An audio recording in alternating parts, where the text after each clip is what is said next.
The Science of Being Great by Wallace D. Wattles, Chapter 1. Any person may become great. There is a principle of power in every person. By the intelligent use and direction of this principle, man can develop his own mental faculties. Man has an inherent power by which he may grow in whatsoever direction he pleases, and there does not appear to be any limit to the possibilities of his growth. No man has yet become so great in any faculty but that it is possible for someone else to become greater. The possibility is in the original substance from which man is made. Genius is omniscience flowing into man. Genius is more than talent. Talent may merely be one faculty developed out of proportion to other faculties, but genius is the union of man and God in the acts of the soul. Great men are always greater than their deeds. They are in connection with a reserve power that is without limit. We do not know where the boundary of the mental powers of man is. We do not even know that there is a boundary. The power of conscious growth is not given to the lower animals. It is man's alone and may be developed and increased by him. The lower animals can, to a great extent, be trained and developed by man, but man can train and develop himself. He alone has this power, and he has it to an apparently unlimited extent. The purpose of life for man is growth, just as the purpose of life for trees and plants is growth. Trees and plants grow automatically and along fixed lines. Man can grow as he will. Trees and plants can only develop certain possibilities and characteristics. Man can develop any power which is or has been shown by any person, anywhere. Nothing that is possible in spirit is impossible in flesh and blood. Nothing that man can think is impossible in action. Nothing that man can imagine is impossible of realization. Man is formed for growth, and he is under the necessity of growing. It is essential to his happiness that he should continuously advance. Life without progress becomes unendurable, and the person who ceases from growth must either become imbecile or insane. The greater and more harmonious and well-rounded his growth, the happier man will be. There is no possibility in any man that is not in every man. But if they proceed naturally, no two men will grow into the same thing or be alike. Every man comes into the world with a predisposition to grow along certain lines, and growth is easier for him along those lines than in any other way. This is a wise provision, for it gives endless variety. It is as if a gardener should throw all his bulbs into one basket. To the superficial observer, they would look alike, but growth reveals a tremendous difference. So, of men and women, they are like the basket of bulbs. One may be a rose and add brightness and color to some dark corner of the world. One may be a lily and teach a lesson of love and purity to every eye that sees. One may be a climbing vine and hide the rugged outlines of some dark rock. One may be a great oak among whose boughs the bird shall nest and sing, and beneath whose shade the flock shall rest at noon. But everyone will be something worthwhile, something rare, something perfect. There are undreamed of possibilities in the common lives all around us. In a large sense, there are no common people. In times of national stress and peril, the cracker-box loafer of the corner store and the village drunkard become heroes and statesmen through the quickening of the principle of power within them. There is a genius in every man and woman, waiting to be brought forth. Every village has its great man or woman, someone to whom all go for advice in time of trouble, someone who is instinctively recognized as being great in wisdom and insight. To such a one, the minds of the whole community turn in times of local crisis. He is tacitly recognized as being great. He does small things in a great way. He could do great things as well if he did but undertake them. So can any man. So can you. The principle of power gives us just what we ask of it. If we only undertake little things, it only gives us power for little things. But if we try to do great things in a great way, it gives us all the power there is. But beware of undertaking great things in a small way. Of that we shall speak farther on. There are two mental attitudes a man may take. One makes him like a football. It has resilience and reacts strongly when force is applied to it, but it originates nothing. It never acts of itself. There is no power within it. Men of this type are controlled by circumstances and environment. Their destinies are decided by things external to themselves. The principle of power within them is never really active at all. They never speak or act from within. The other attitude makes man like a flowing spring. Power comes out from the center of him. He has within him a well of water springing up into everlasting life. He radiates force. He is felt by his environment. The principle of power in him is in constant action. He is self-active. He hath life in himself. No greater good can come to any man or woman than to become self-active. All the experiences of life are designed by providence to force men and women into self-activity, to compel them to cease being creatures of circumstances and master their environment. In his lowest stage, man is the child of chance and circumstance and the slave of fear. His acts are all reactions resulting from the impingement upon him of forces in his environment. He acts only as he is acted upon. He originates nothing.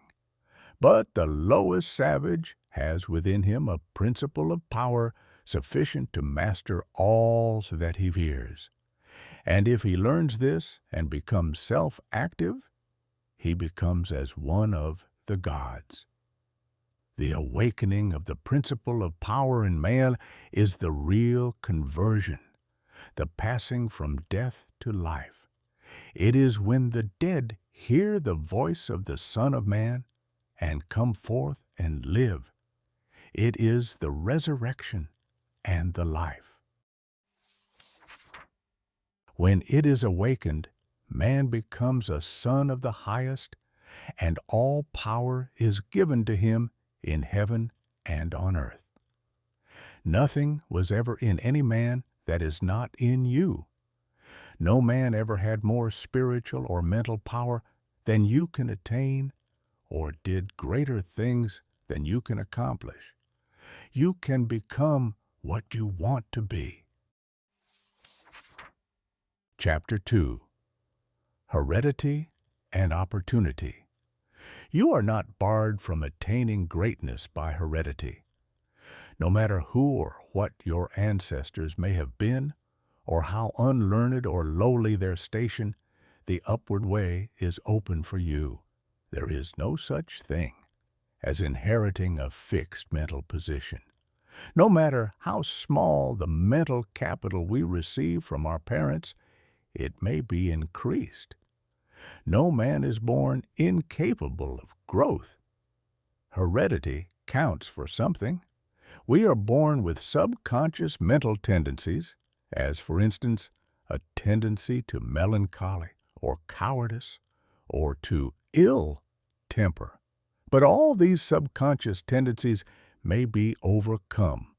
When the real man awakens and comes forth, he can throw them off very easily. Nothing of this kind need keep you down. If you have inherited undesirable mental tendencies, you can eliminate them and put desirable tendencies in their places. An inherited mental trait is a habit of thought of your father or mother impressed upon your subconscious mind. You can substitute the opposite impression by forming the opposite habit of thought. You can substitute a habit of cheerfulness for a tendency to despondency. You can overcome cowardice or ill temper. Heredity may count for something, too, in an inherited conformation of the skull. There is something in phrenology, if not so much as its exponents claim for it. It is true that the different faculties are localized in the brain, and that the power of a faculty depends upon the number of active brain cells in its area. A faculty whose brain area is large is likely to act with more power than one whose cranial section is small. Hence, persons with certain conformations of the skull show talent as musicians, orators, mechanics, and so on. It has been argued from this that a man's cranial formation must, to a great extent, decide his station in life. But this is an error. It has been found that a small brain section with many fine and active cells gives as powerful expression to faculty as a larger brain with coarser cells. And it has been found that by turning the principle of power into any section of the brain with the will and purpose to develop a particular talent, the brain cells may be multiplied indefinitely. Any faculty, power, or talent you possess, no matter how small or rudimentary, may be increased. You can multiply the brain cells in this particular area until it acts as powerfully as you wish. It is true that you can act most easily through those faculties that are now most largely developed. You can do, with the least effort, the things which come naturally. But it is also true that if you will make the necessary effort, you can develop any talent. You can do what you desire to do and become what you want to be. When you fix upon some ideal and proceed as hereinafter directed, all the power of your being is turned into the faculties required in the realization of that ideal. More blood and nerve force go to the corresponding sections of the brain, and the cells are quickened, increased, and multiplied in number. The proper use of the mind of man will build a brain capable of doing what the mind wants. The brain does not make the man makes the brain. Your place in life is not fixed by heredity, nor are you condemned to the lower levels by circumstances or lack of opportunity. The principle of power in man is sufficient for all the requirements of his soul. No possible combination of circumstances can keep him down if he makes his personal attitude right and determines to rise. The power which formed man and purposed him for growth also controls the circumstances of society, industry, and government, and this power is never divided against itself. The power which is in you is in the things around you, and when you begin to move forward, the things will arrange themselves for your advantage, as described in later chapters of this book.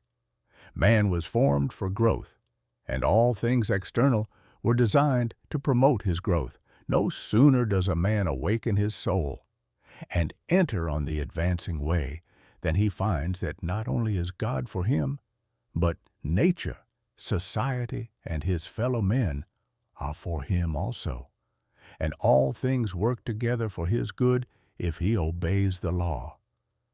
Poverty is no bar to greatness, for poverty can always be removed.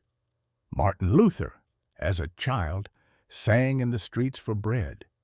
Linnaeus, the naturalist, had only $40 with which to educate himself. He mended his own shoes and often had to beg meals from his friends. Hugh Miller, apprenticed to a stonemason, began to study geology in a quarry. George Stephenson, inventor of the locomotive engine and one of the greatest of civil engineers, was a coal miner working in a mine when he awakened and began to think. James Watt was a sickly child and was not strong enough to be sent to school. Abraham Lincoln was a poor boy. In each of these cases, we see a principle of power in the man which lifts him above all opposition and adversity. There is a principle of power in you. If you use it and apply it in a certain way, you can overcome all heredity and master all circumstances and conditions and become a great and powerful personality. Chapter 3. The Source of Power. Man's brain, body, mind, faculties, and talents are the mere instruments he uses in demonstrating greatness. In themselves, they do not make him great. A man may have a large brain and a good mind, strong faculties, and brilliant talents, and yet he is not a great man unless he uses all these in a great way. That quality which enables man to use his abilities in a great way makes him great. And to that quality we give the name of wisdom. Wisdom is the essential basis of greatness. Wisdom is the power to perceive the best ends to aim at and the best means for reaching those ends. It is the power to perceive the right thing to do. The man who is wise enough to know the right thing to do, who is good enough to wish to do only the right thing, and who is able and strong enough to do the right thing, is a truly great man. He will instantly become marked as a personality of power in any community, and men will delight to do him honor. Wisdom is dependent upon knowledge. Where there is complete ignorance, there can be no wisdom, no knowledge of the right thing to do. Man's knowledge is comparatively limited, and so his wisdom must be small, unless he can connect his mind with a knowledge greater than his own, and draw from it, by inspiration, the wisdom that his own limitations deny him. This he can do. This is what the really great men and women have done. Man's knowledge is limited and uncertain. Therefore, he cannot have wisdom in himself. Only God knows all truth. Therefore, only God can have real wisdom, or know the right thing to do at all times.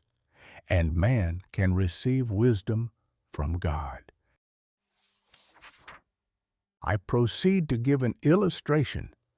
Abraham Lincoln had limited education, but he had the power to perceive truth.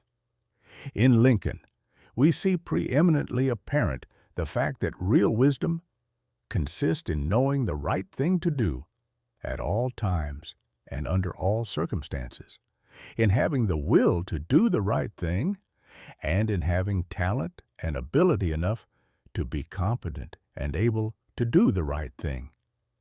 Back in the days of the abolition agitation and during the compromise period, when all other men were more or less confused as to what was right or as to what ought to be done, Lincoln was never uncertain.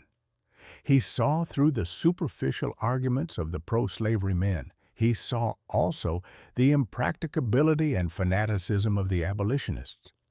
He saw the right ends to aim at, and he saw the best means to attain those ends. It was because men recognized that he perceived truth and knew the right thing to do that they made him president.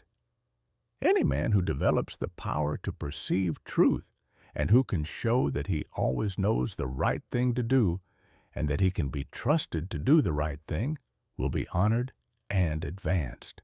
The whole world is looking eagerly for such men. When Lincoln became president, he was surrounded by a multitude of so-called able advisers, hardly any two of whom were agreed. At times, they were all opposed to his policies. At times, almost the whole North was opposed to what he proposed to do. But he saw the truth when others were misled by appearances. His judgment was seldom or never wrong. He was at once the ablest statesman and the best soldier of the period. Where did he, a comparatively unlearned man, get this wisdom? It was not due to some peculiar formation of his skull or to some fineness of texture of his brain. It was not due to some physical characteristic. It was not even a quality of mind due to superior reasoning power. Knowledge of truth is not often reached by the processes of reason. It was due to a spiritual insight. He perceived truth, but where did he perceive it, and whence did the perception come? We see something similar in Washington, whose faith and courage, due to his perception of truth, held the colonies together during the long and often apparently hopeless struggle of the Revolution. We see something of the same thing in the phenomenal genius of Napoleon, who always knew, in military matters, the best means to adopt. We see that the greatness of Napoleon was in nature rather than in Napoleon, and we discover back of Washington and Lincoln something greater than either Washington or Lincoln. We see the same thing in all great men and women.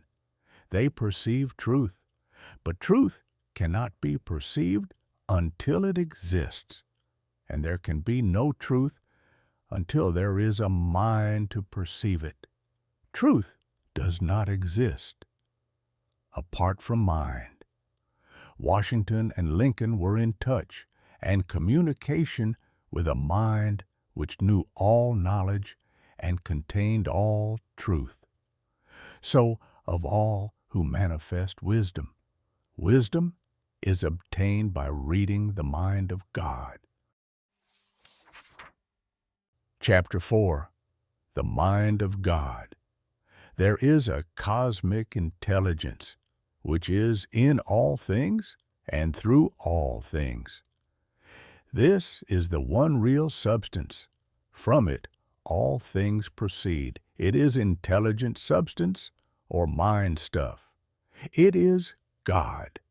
Where there is no substance, there can be no intelligence.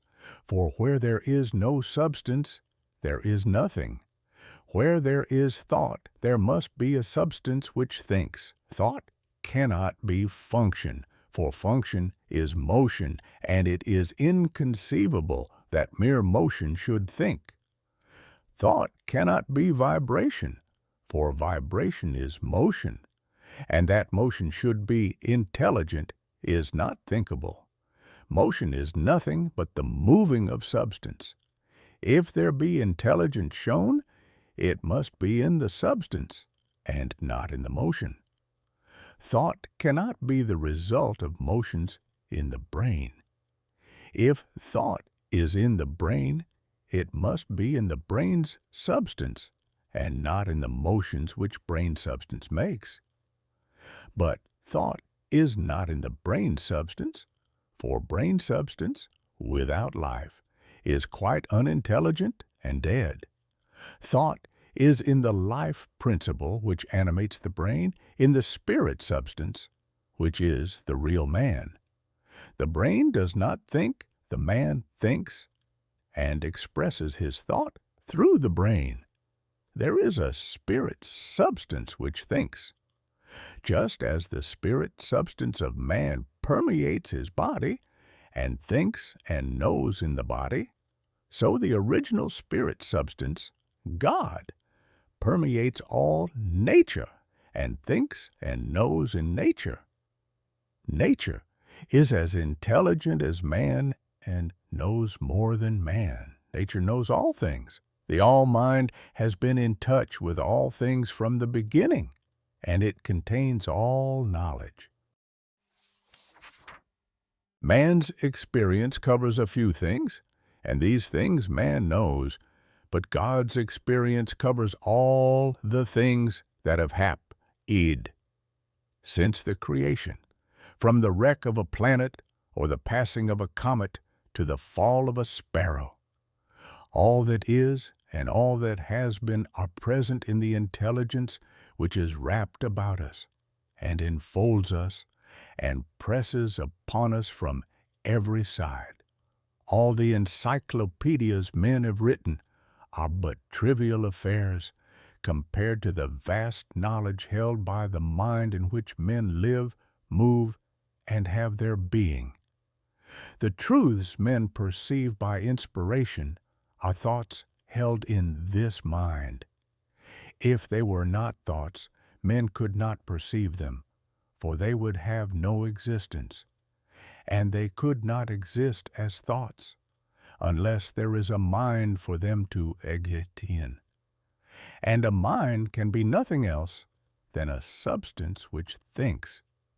Man is thinking substance, a portion of the cosmic substance, but man is limited, while the cosmic intelligence from which he sprang, which Jesus calls the Father, is unlimited. All intelligence, power, and force come from the Father.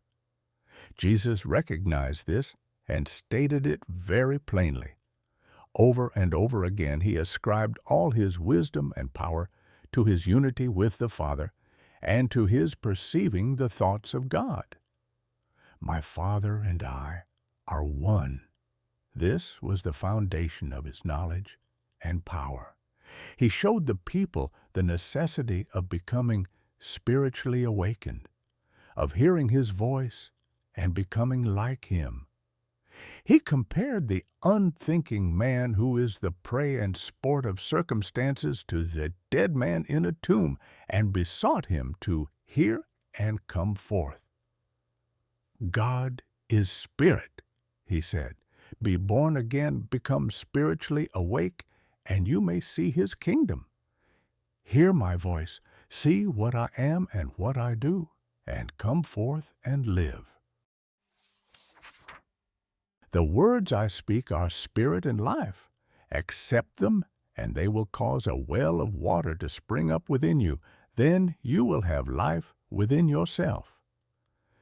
I do what I see the Father do, he said, meaning that he read the thoughts of God. The Father showeth all things to the Son. If any man has the will to do the will of God, he shall know truth. My teaching is not my own, but his that sent me. That you shall know the truth, and the truth shall make you free. The Spirit shall guide you into all truth. We are immersed in mind, and that mind contains all knowledge and all truth. It is seeking to give us this knowledge, for our Father delights to give good gifts to his children. The prophets and seers and great men and women, past and present, were made great by what they received from God, not by what they were taught by men. This limitless reservoir of wisdom and power is open to you. You can draw upon it as you will, according to your needs. You can make yourself what you desire to be. You can do what you wish to do. You can have what you want. To accomplish this, you must learn to become one with the Father, so that you may perceive truth so that you may have wisdom and know the right ends to seek and the right means to use to attain those ends, and so that you may secure power and ability to use the means. In closing this chapter, resolve that you will now lay aside all else and concentrate upon the attainment of conscious unity with God. Oh, when I am safe in my sylvan home, I tread on the pride of Greece and Rome. And when I am stretched beneath the pines, where the evening star so wholly shines, I laugh at the lore and pride of man, at the sophist schools and the learned clan, for what are they all in their high conceit, when man in the bush with God may meet? Chapter 5. Preparation. Draw nigh to God, and He will draw nigh to you. If you become like God, you can read His thoughts, and if you do not, you will find the inspirational perception of truth impossible. You can never become a great man or woman until you have overcome anxiety, worry, and fear. It is impossible for an anxious person, a worried one, or a fearful one to perceive truth. All things are distorted and thrown out of their proper relations by such mental states, and those who are in them cannot read the thoughts of God. If you are poor, or if you are anxious about business or financial matters, you are recommended to study carefully the first volume of this series, The Science of Getting Rich. That will present to you a solution for your problems of this nature, no matter how large or how complicated they may seem to be. There is not the least cause for worry about financial affairs. Every person who wills to do so may rise above want, have all he needs, and become rich. The same source upon which you propose to draw for mental unfoldment and spiritual power is at your service for the supply of all your material wants. Study this truth until it is fixed in your thoughts, and until anxiety is banished from your mind. Enter the certain way which leads to material riches. Again, if you are anxious or worried about your health, realize it is possible for you to attain perfect health so that you may have strength sufficient for all that you wish to do, and more. That intelligence which stands ready to give you wealth and mental and spiritual power will rejoice to give you health also. Perfect health is yours for the asking, if you will only obey the simple laws of life and live aright, conquer ill health, and cast out fear. But it is not enough to rise above financial and physical anxiety and worry. You must rise above moral evil-doing as well. Sound your inner consciousness now. For the motives which actuate you, and make sure they are right, you must cast out lust and cease to be ruled by appetite, and you must begin to govern appetite. You must eat only to satisfy hunger, never for gluttonous pleasure, and in all things you must make the flesh obey the spirit. You must lay aside greed. Have no unworthy motive in your desire to become rich and powerful. It is legitimate and right to desire riches, if you want them for the sake of the soul, but not if you desire them for the lust of the flesh. Cast out pride and vanity. Have no thought of trying to rule over others or of outdoing them. This is a vital point. There is no temptation so insidious as the selfish desire to rule over others. Nothing so appeals to the average man or woman as to sit in the uppermost places at feasts, to be respectfully saluted in the marketplace, and to be called Rabbi, Master. To exercise some sort of control over others is the secret motive of every selfish person. The struggle for power over others is the battle of the competitive world, and you must rise above that world and its motives and aspirations, and seek only for life. Cast out envy. You can have all that you want, and you need not envy any man what he has. Above all things, see to it that you do not hold malice or enmity toward anyone. To do so cuts you off from the mind whose treasures you seek to make your own.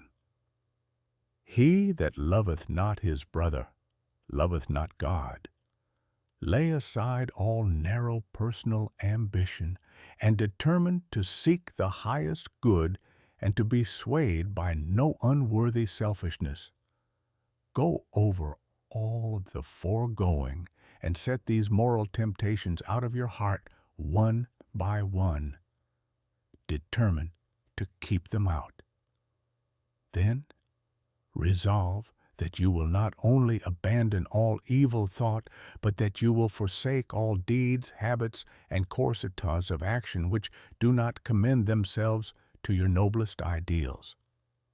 This is supremely important. Make this resolution with all the power of your soul, and you are ready for the next step toward greatness, which you will find explained in the following chapter. Chapter 6. The Social Point of View.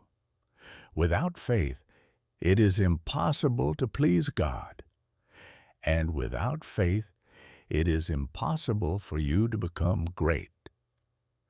The distinguishing characteristic of all really great men and women is an unwavering faith.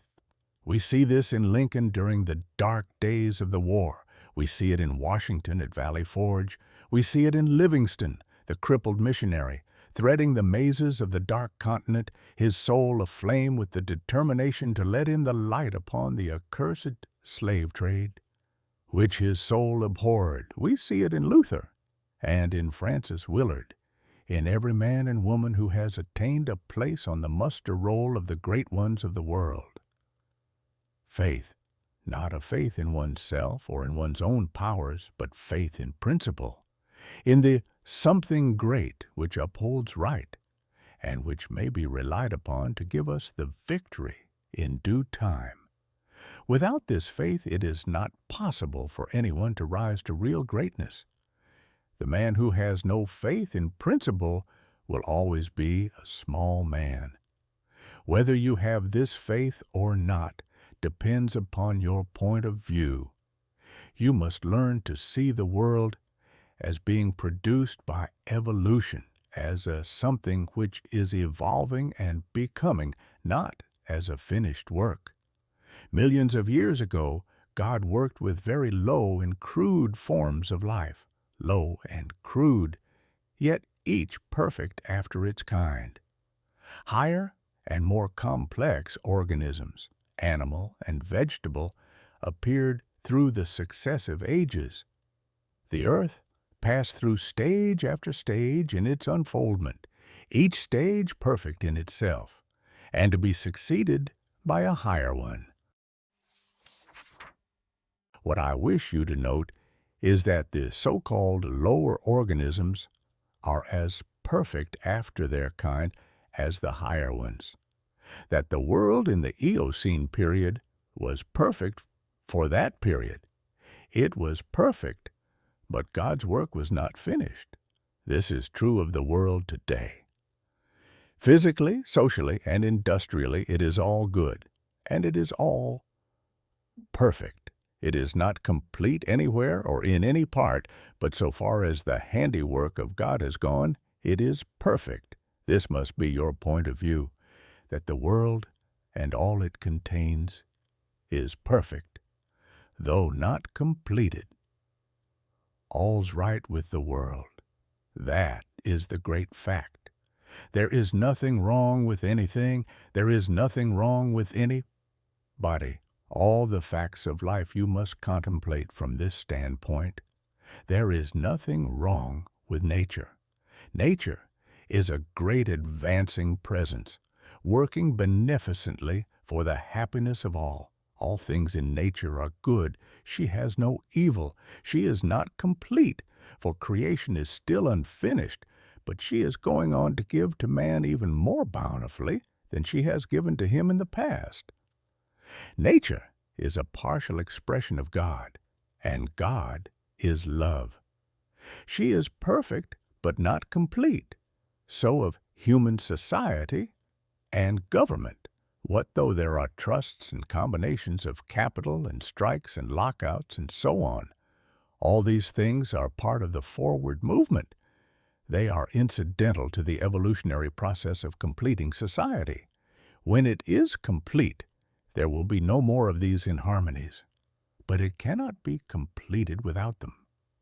J.P. Morgan is as necessary to the coming social order as the strange animals of the age of reptiles were to the life of the succeeding period. And just as these animals were perfect after their kind, so Morgan is perfect after his kind.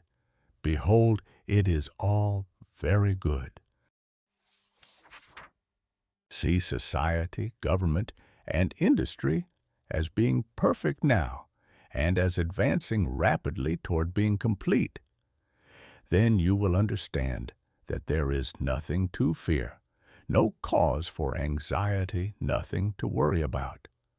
Never complain of any of these things. They are perfect. This is the very best possible world for the stage of development man has reached. This will sound like rank folly to many, perhaps to most people. What, they will say, are not child labor and the exploitation of men and women in filthy and unsanitary factories evil things? Are not saloons evil? Do you mean to say that we shall accept all these and call them good?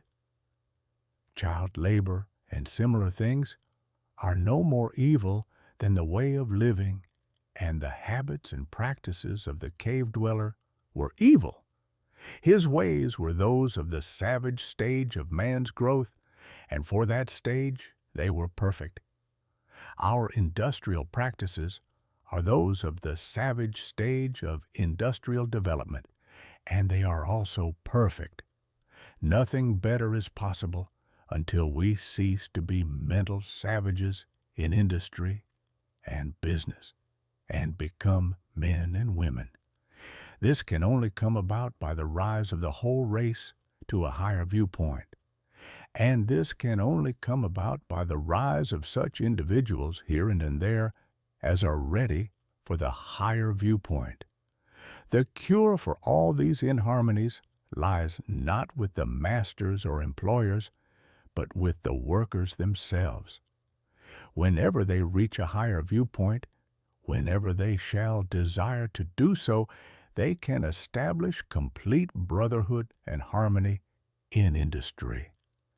They have the numbers and the power. They are getting now what they desire. Whenever they desire more in the way of a higher, purer, more harmonious life, they will receive more. True, they want more now, but they only want more of the thing that mark for animal enjoyment, and so industry remains in the savage, brutal animal stage. When the workers begin to rise to the mental plane of living and ask for more of the things that make for the life of the mind and soul, industry will at once be raised above the plane of savagery and brutality. But it is perfect now upon its plane. Behold, it is all very good. So, of saloons and dens of vice, if a majority of the people desire these things, it is right and necessary that they should have them. When a majority desire a world without such discords, they will create such a world. So long as men and women are on the plane of bestial thought, so long the social order will be in part disorder and will show bestial manifestations. The people make society what it is, and as the people rise above the bestial thought, society will rise above the beastly in its manifestations. But a society which thinks in a bestial way must have saloons and dives. It is perfect after its kind, as the world was in the Eocene period, and very good. All this does not prevent you from working for better things. You can work to complete an unfinished society instead of to renovate a decaying one. And you can work with a better heart and a more hopeful spirit.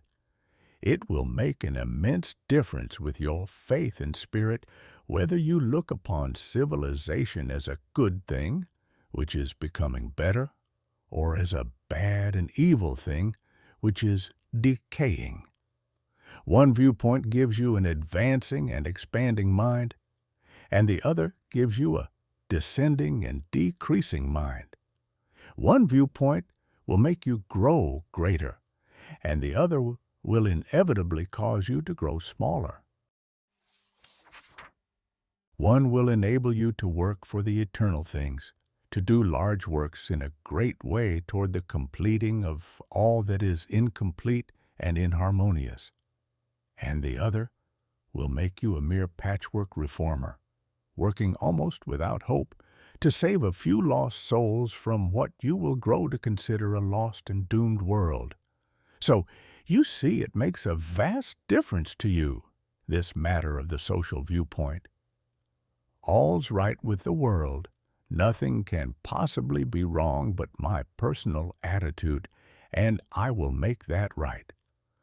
I will see the facts of nature and all the events, circumstances, and conditions of society, politics, government, and industry from the highest viewpoint. It is all perfect, though incomplete. It is all the handiwork of God. Behold, it is all very good. Chapter 7. The Individual Point of View. Important as the matter of your point of view for the facts of social life is, it is of less moment than your viewpoint for your fellow men, for your acquaintances, friends, relatives, your immediate family, and most of all, yourself.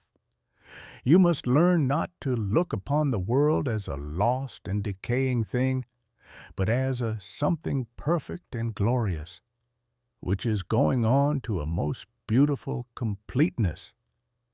And you must learn to see men and women not as lost and accursed things, but as perfect beings advancing to become complete. There are no bad or evil people. An engine which is on the rails pulling a heavy train is perfect after its kind, and it is good. The power of steam which drives it is good. Let a broken rail throw the engine into the ditch, and it does not become bad or evil by being so displaced. It is a perfectly good engine, but off the track. The power of steam which drives it into the ditch and wrecks it is not evil, but a perfectly good power. So that which is misplaced or applied in an incomplete or partial way is not evil. There are no evil people. There are perfectly good people who are off the track. But they do not need condemnation or punishment. They only need to get upon the rails again. That which is undeveloped or incomplete often appears to us as evil because of the way we have trained ourselves to think. The root of a bulb which shall produce a white lily is an unsightly thing. One might look upon it with disgust.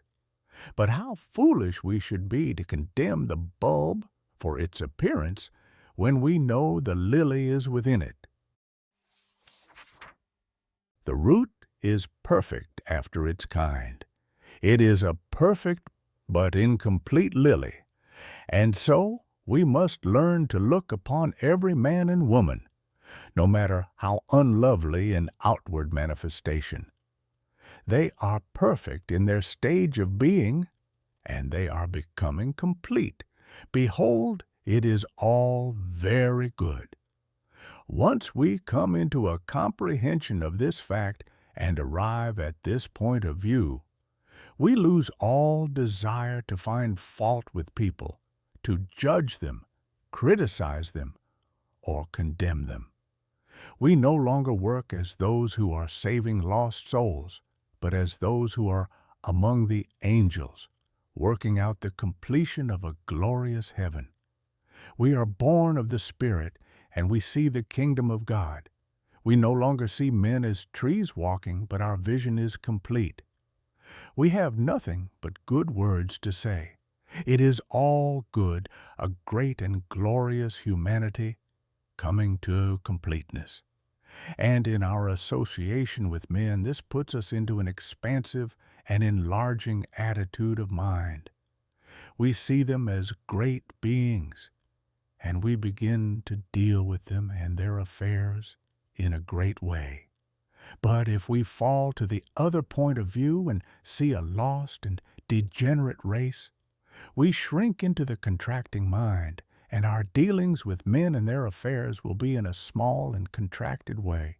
Remember to hold steadily to this point of view. If you do, you cannot fail to begin at once to deal with your acquaintances and neighbors, and with your own family, as a great personality deals with men. This same viewpoint must be the one from which you regard yourself. You must always see yourself as a great advancing soul. Learn to say, "There is that in me of which I am made, which knows no imperfection, weakness, or sickness. The world is incomplete, but God in my own consciousness is both perfect and complete. Nothing can be wrong but my own personal attitude, and my own personal attitude can be wrong only when I disobey that which is within. I am a perfect manifestation of God so far as I have gone, and I will press on to be complete. I will trust and not be afraid.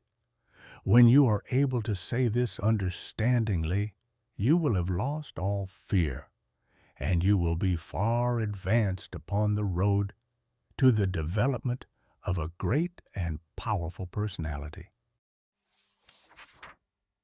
Chapter 8. Consecration. Having attained to the viewpoint which puts you into the right relations with the world and with your fellow men, the next step is consecration. And consecration in its true sense simply means obedience to the soul. You have that within you which is ever impelling you toward the upward and advancing way. And that impelling something is the divine principle of power. You must obey it without question. No one will deny the statement that if you are to be great, the greatness must be a manifestation of something within, nor can you question that this something must be the very greatest and highest that is within. It is not the mind or the intellect or the reason. You cannot be great if you go no farther back for principle than to your reasoning power. Reason knows neither principle nor morality. Your reason is like a lawyer in that it will argue for either side. The intellect of a thief will plan robbery and murder as readily as the intellect of a saint will plan a great philanthropy. Intellect helps us to see the best means and manner of doing the right thing, but intellect never shows us the right thing.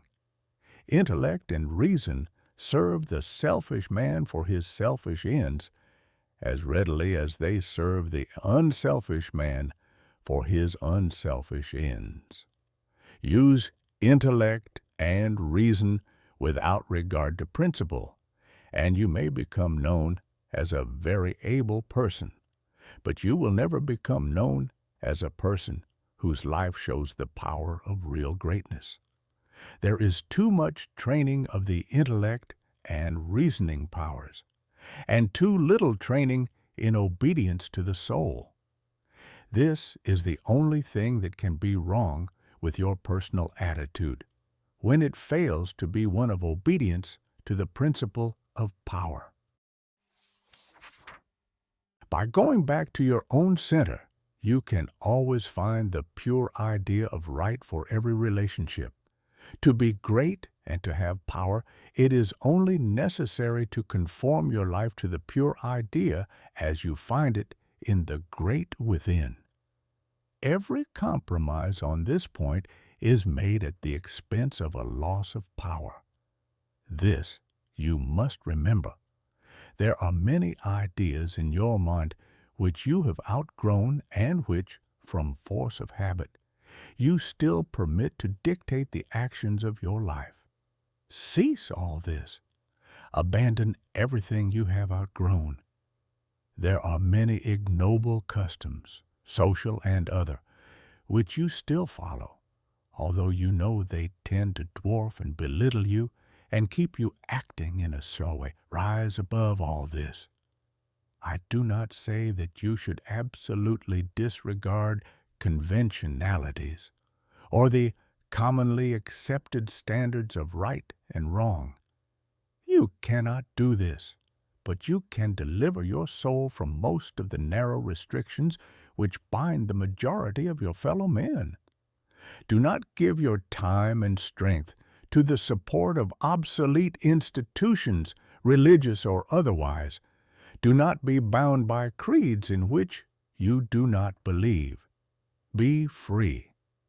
You have perhaps formed some sensual habits of mind or body. Abandon them. You still indulge in distrustful fears that things will go wrong, or that people will betray you or mistreat you. Get above all of them. You still act selfishly in many ways and on many occasions. Cease to do so. Abandon all these, and in place of them, put the best actions you can. Form a conception of in your mind. If you desire to advance, and you are not doing so, remember that it can be only because your thought is better than your practice. You must do as well as you think. Let your thoughts be ruled by principle, and then live up to your thoughts. Let your attitude in business, in politics, in neighborhood affairs, and in your own home be the expression of the best thoughts you can think. Let your manner toward all men and women, great and small, and especially to your own family circle, always be the most kindly, gracious, and courteous you can picture in your imagination. Remember your viewpoint. You are a god in the company of gods and must conduct yourself accordingly. The steps to complete consecration are few and simple. You cannot be ruled from below if you are to be great. You must rule from above. Therefore, you cannot be governed by physical impulses. You must bring your body into subjection to the mind. But your mind, without principle, may lead you into selfishness and immoral ways. You must put the mind into subjection to the soul, and your soul is limited by the boundaries of your knowledge. You must put it into subjection to that Oversoul, which needeth no searching of the understanding, but before whose eye all things are spread. That constitutes consecration.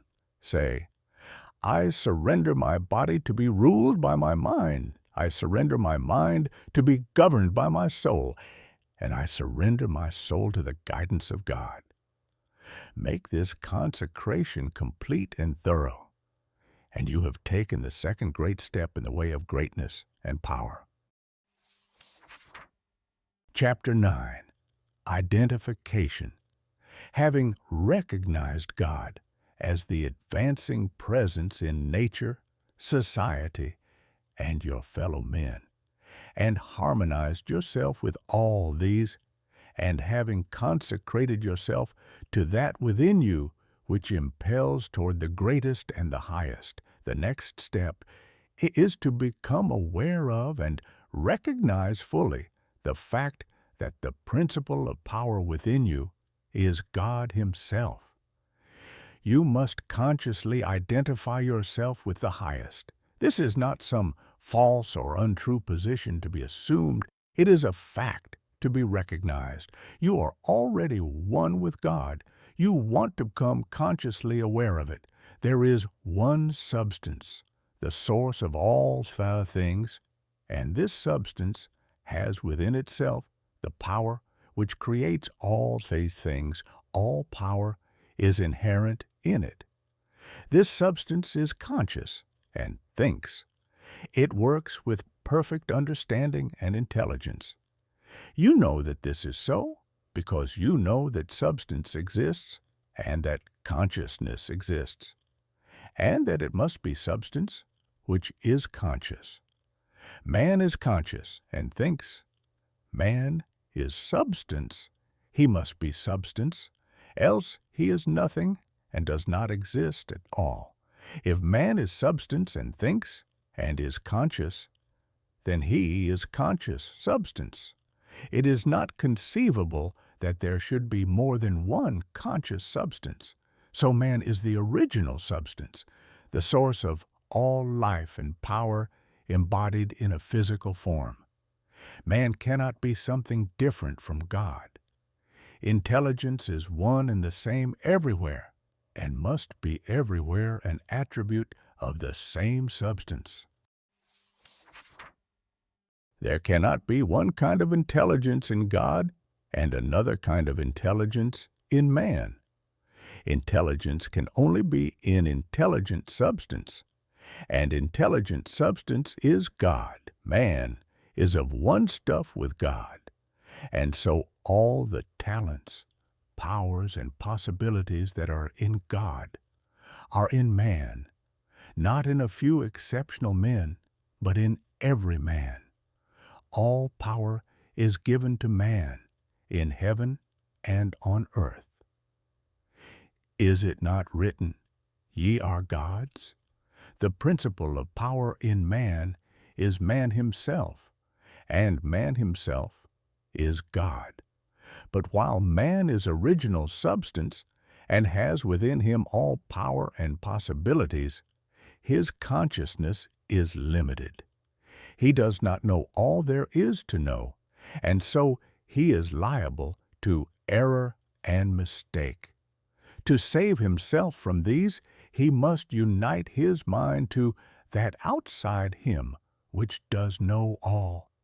He must become consciously one with God. There is a mind surrounding him on every side, closer than breathing, nearer than hands and feet, and in this mind is the memory of all that has ever happened, from the greatest convulsions of nature in prehistoric days to the fall of a sparrow in this present time, and all that is in existence now as well. Held in this mind is the great purpose which is behind all nature, and so it knows what is going to be. Man is surrounded by a mind which knows all there is to know, past, present, and to come. Everything that men have said or done or written is present there. Man is of one identical stuff with this mind. He proceeded from it, and he can so identify himself with it that he may know what it knows. "My Father is greater than I," said Jesus. "I come from him. I and my Father are one. He showeth the Son all things. The Spirit shall guide you into all truth." Your identification of yourself with the infinite must be accomplished by conscious recognition on your part, recognizing it as a fact that there is only God, and that all intelligence is in the one substance. You must affirm somewhat after this wise: there's only one, and that one is everywhere. I surrender myself to conscious unity with the highest, not I, but the Father. I will to be one with the Supreme and to lead the divine life. I am one with infinite consciousness. There is but one mind, and I am that mind. I that speak unto you am He. If you have been thorough in the work as outlined in the preceding chapters, if you have attained to the true viewpoint, and if your consecration is complete, you will not find conscious identification hard to attain. And once it is attained, the power you seek is yours, for you have made yourself one with all the power there is. Chapter 10. Idealization. You are a thinking center in original substance, and the thoughts of original substance have creative power. Whatever is formed in its thought and held as a thought form must come into existence as a visible and so-called material form. And a thought form held in thinking substance is a reality. It is a real thing, whether it has yet become visible to mortal eye or not. This fact that you should impress upon your understanding that a thought held in thinking substance is a real thing, a form, and has actual existence. Although it is not visible to you, you internally take the form in which you think of yourself, and you surround yourself with the invisible forms of those things with which you associate in your thoughts. If you desire a thing, picture it clearly and hold the picture steadily in mind until it becomes a definite thought form. And if your practices are not such as to separate you from God, the thing you want will come to you in material form. It must do so in obedience to the law by which the universe was created. Make no thought form of yourself in connection with disease or sickness, but form a conception of health. Make a thought form of yourself as strong and hearty and perfectly well. Impress this thought form on creative intelligence. And if your practices are not in violation of the laws by which the physical body is built, your thought form will become manifest in your flesh. This also is certain. It comes by obedience to law. Make a thought form of yourself as you desire to be, and set your ideal as near to perfection as your imagination is capable of forming the conception. Let me illustrate. If a young law student wishes to become great, let him picture himself, while attending to the viewpoint, consecration, and identification as previously directed, as a great lawyer pleading his case with matchless eloquence and power before the judge and jury, as having an unlimited command of truth, of knowledge, and of wisdom. Let him picture himself as the great lawyer in every possible situation and contingency. While he is still only the student in all circumstances, let him never forget or fail to be the great lawyer in his thought form of himself. As the thought form grows more definite and habitual in his mind, the creative energies, both within and without, are set at work. He begins to manifest the form from within, and all the essentials without, which go into the picture, begin to be impelled toward him. He makes himself into the image, and God works with him. Nothing can prevent him from becoming what he wishes to be. In the same general way, the musical student pictures himself as performing perfect harmonies and as delighting vast audiences. The actor forms the highest conception he is capable of in regard to his art, and applies this conception to himself. The farmer and the mechanic do exactly the same thing. Fix upon your ideal of what you wish to make of yourself. Consider well, and be sure that you make the right choice. That is, the one which will be the most satisfactory to you in a general way. Do not pay too much attention to the advice or suggestions of those around you. Do not believe that anyone can know, better than yourself, what is right for you. Listen to what others have to say, but always form your own conclusions. Do not let other people decide what you are to be. Be what you feel that you want to be. Do not be misled by a false notion of obligation or duty. You can owe no possible obligation or duty to others, which should prevent you from making the most of yourself. Be true to yourself, and you cannot then be false to any man. When you have fully decided what thing you want to be, form the highest conception of that thing that you are capable of imagining, and make that conception a thought form. Hold that thought form as a fact, as the real truth about yourself, and believe in it. Close your ears to all adverse suggestions. Never mind if people call you a fool and a dreamer. Dream on.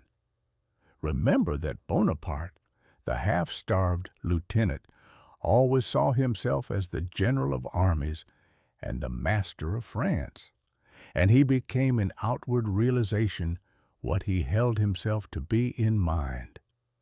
So likewise will you.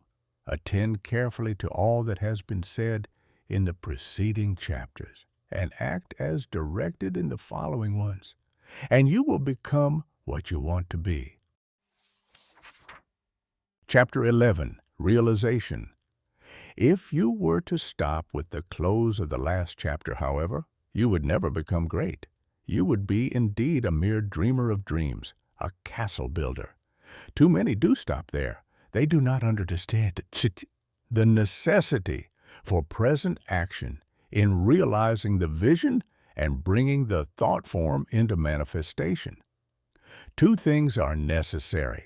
First, the making of the thought form, and second, the actual appropriation to yourself of all that goes into and around the thought form. We have discussed the first, now we will proceed to give directions for the second. When you have made your thought form, you are already in your interior what you want to be. Next, you must become externally what you want to be. You are already great within, but you are not yet doing the great things without. You cannot begin on the instant to do the great things. You cannot be before the world the great actor or lawyer or musician or personality you know yourself to be. No one will entrust great things to you as yet, for you have not made yourself known. But you can always begin to do small things in a great way. Here lies the whole secret. You can begin to be great today in your own home, in your store or office, on the street, everywhere. You can begin to make yourself known as great, and you can do this by doing everything you do in a great way. You must put the whole power of your great soul into every act, however small and commonplace, and so reveal to your family, your friends, and neighbors what you really are. Do not brag or boast of yourself. Do not go about telling people what a great personage you are. Simply live in a great way. No one will believe you if you tell him you are a great man, but no one can doubt your greatness if you show it in your actions. In your domestic circle, be so just, so generous, so courteous, and kindly, that your family, your wife, husband, children, brothers, and sisters, shall know that you are a great and noble soul in all your relations with men, and be great, just, generous, courteous, and kindly. The great are never otherwise. This for your attitude. Next, and most important, you must have absolute faith in your own perceptions of truth. Never act in haste or hurry. Be deliberate in everything. Wait until you feel that you know the true way. And when you do feel that you know the true way, be guided by your own faith, though all the world shall disagree with you. If you do not believe what God tells you in little things, you will never draw upon His wisdom and knowledge in larger things. When you feel deeply that a certain act is the right act, do it and have perfect faith that the consequences will be good. When you are deeply impressed that a certain thing is true, no matter what the appearances to the contrary may be, accept that thing as true and act accordingly. The one way to develop a perception of truth in large things is to trust absolutely to your present perception of truth in small things. Remember that you are seeking to develop this very power or faculty, the perception of truth. You are learning to read the thoughts of God. Nothing is great and nothing is small in the sight of omnipotence. He holds the sun in its place, but He also notes a sparrow's fall and numbers the hairs of your head. God is as much interested in the little matters of everyday life as He is in the affairs of nations. You can perceive truth about family and neighborhood affairs as well as about matters of statecraft. And the way to begin is to have perfect faith in the truth in these small matters, as it is revealed to you from day to day. When you feel deeply impelled to take a course which seems contrary to all reason and worldly judgment, take that course. Listen to the suggestions and advice of others, but always do what you feel deeply in the within to be the true thing to do. Rely with absolute faith at all times on your own perception of truth, but be sure that you listen to God, that you do not act in haste, fear, or anxiety. Rely upon your perception of truth in all the facts and circumstances of life. If you deeply feel that a certain man will be in a certain place on a certain day, go there with perfect faith to meet him. He will be there no matter how unlikely it may seem. If you feel sure that certain people are making certain combinations or doing certain things, act in the faith that they are doing those things. If you feel sure of the truth of any circumstance or happening, near or distant, past, present, or to come, trust in your perception. You may make occasional mistakes at first because of your imperfect understanding of the within, but you will soon be guided almost invariably right. Soon your family and friends will begin to defer more and more to your judgment and to be guided by you. Soon your neighbors and townsmen will be coming to you for counsel and advice. Soon you will be recognized as one who is great in small things, and you will be called upon more and more to take charge of larger things.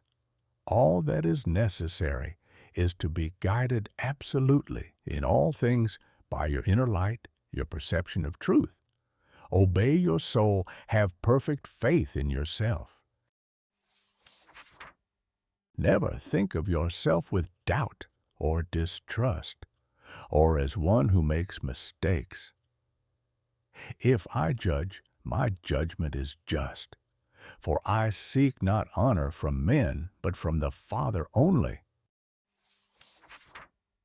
Chapter 12. Hurry and Habit. No doubt you have many problems, domestic, social, physical, and financial, which seem to you to be pressing for instant solution.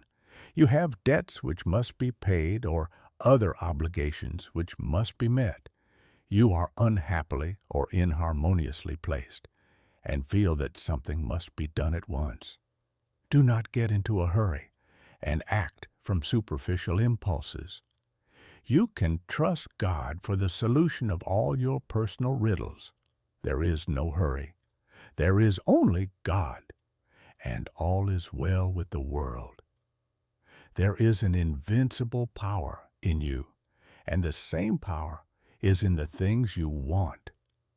It is bringing them to you and bringing you to them. This is a thought that you must grasp and hold continuously, that the same intelligence which is in you is in the things you desire. They are impelled toward you as strongly and decidedly as your desire impels you toward them. The tendency, therefore, of a steadily held thought must be to bring the things you desire to you and to group them around you.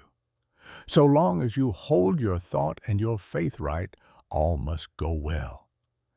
Nothing can be wrong but your own personal attitude, and that will not be wrong if you trust and are not afraid. Hurry is a manifestation of fear. He who fears not has plenty of time. If you act with perfect faith in your own perceptions of truth, you will never be too late or too early, and nothing will go wrong. If things appear to be going wrong, do not get disturbed in mind. It is only in appearance. Nothing can go wrong in this world but yourself, and you can go wrong only by getting into the wrong mental attitude. Whenever you find yourself getting excited, worried, or into the mental attitude of hurry, sit down and think it over. Play a game of some kind or take a vacation. Go on a trip, and all will be right when you return. So surely, as you find yourself in the mental attitude of haste, just so surely may you know that you are out of the mental attitude of greatness. Hurry and fear will instantly cut your connection with the universal mind. You will get no power, no wisdom, and no information until you are calm. And to fall into the attitude of hurry will check the action of the principle of power within you. Fear turns strength to weakness. Remember that poise and power are inseparably associated. The calm and balanced mind is the strong and great mind. The hurried and agitated mind is the weak one. Whenever you fall into the mental state of hurry, you may know that you have lost the right viewpoint. You're beginning to look upon the world or some part of it as going wrong. At such times, read chapter 6 of this book. Consider the fact that this world is perfect now, with all that it contains. Nothing is going wrong. Nothing can be wrong. Be poised, be calm, be cheerful, have faith in God. Next, as to habit. It is probable that your greatest difficulty will be to overcome your old habitual ways of thought and to form new habits. The world is ruled by habit. Kings, tyrants, masters, and plutocrats hold their positions solely because the people have come to habitually accept them. Things are as they are only because people have formed the habit of accepting them as they are. When the people change their habitual thought about governmental, social, and industrial institutions, they will change the institutions. Habit rules us all. You have formed, perhaps, the habit of thinking of yourself as a common person, as one of a limited ability, or as being more or less of a failure. Whatever you habitually think yourself to be, that you are. You must form now a greater and better habit. You must form a conception of yourself as a being of limitless power and habitually think that you are that being. It is the habitual, not the periodical thought that decides your destiny. It will avail you nothing to sit apart for a few moments several times a day to affirm that you are great. If during all the balance of the day, while you are about your regular vocation, you think of yourself as not great, no amount of praying or affirmation will make you great if you still habitually regard yourself as being small.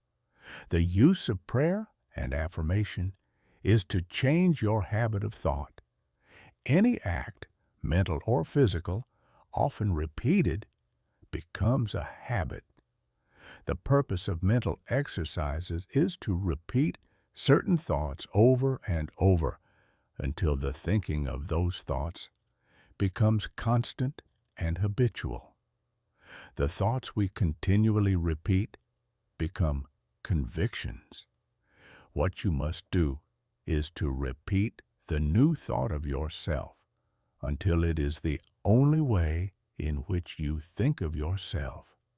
Habitual thought, and not environment or circumstance, has made you what you are.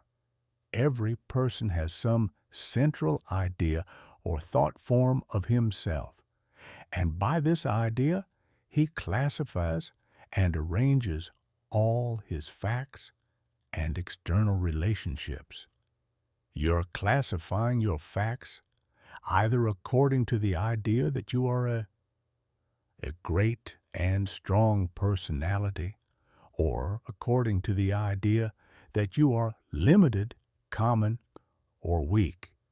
If the latter is the case, you must change your central idea.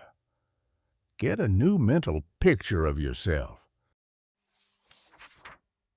Do not try to become great by repeating mere strings of words or superficial formulae, but repeat over and over the thought of your own power and ability until you classify external facts and decide your place everywhere by this idea. In another chapter will be found an illustrative mental exercise and further directions on this point. Chapter 13. Thought. Greatness is attained only by the thinking of great thoughts.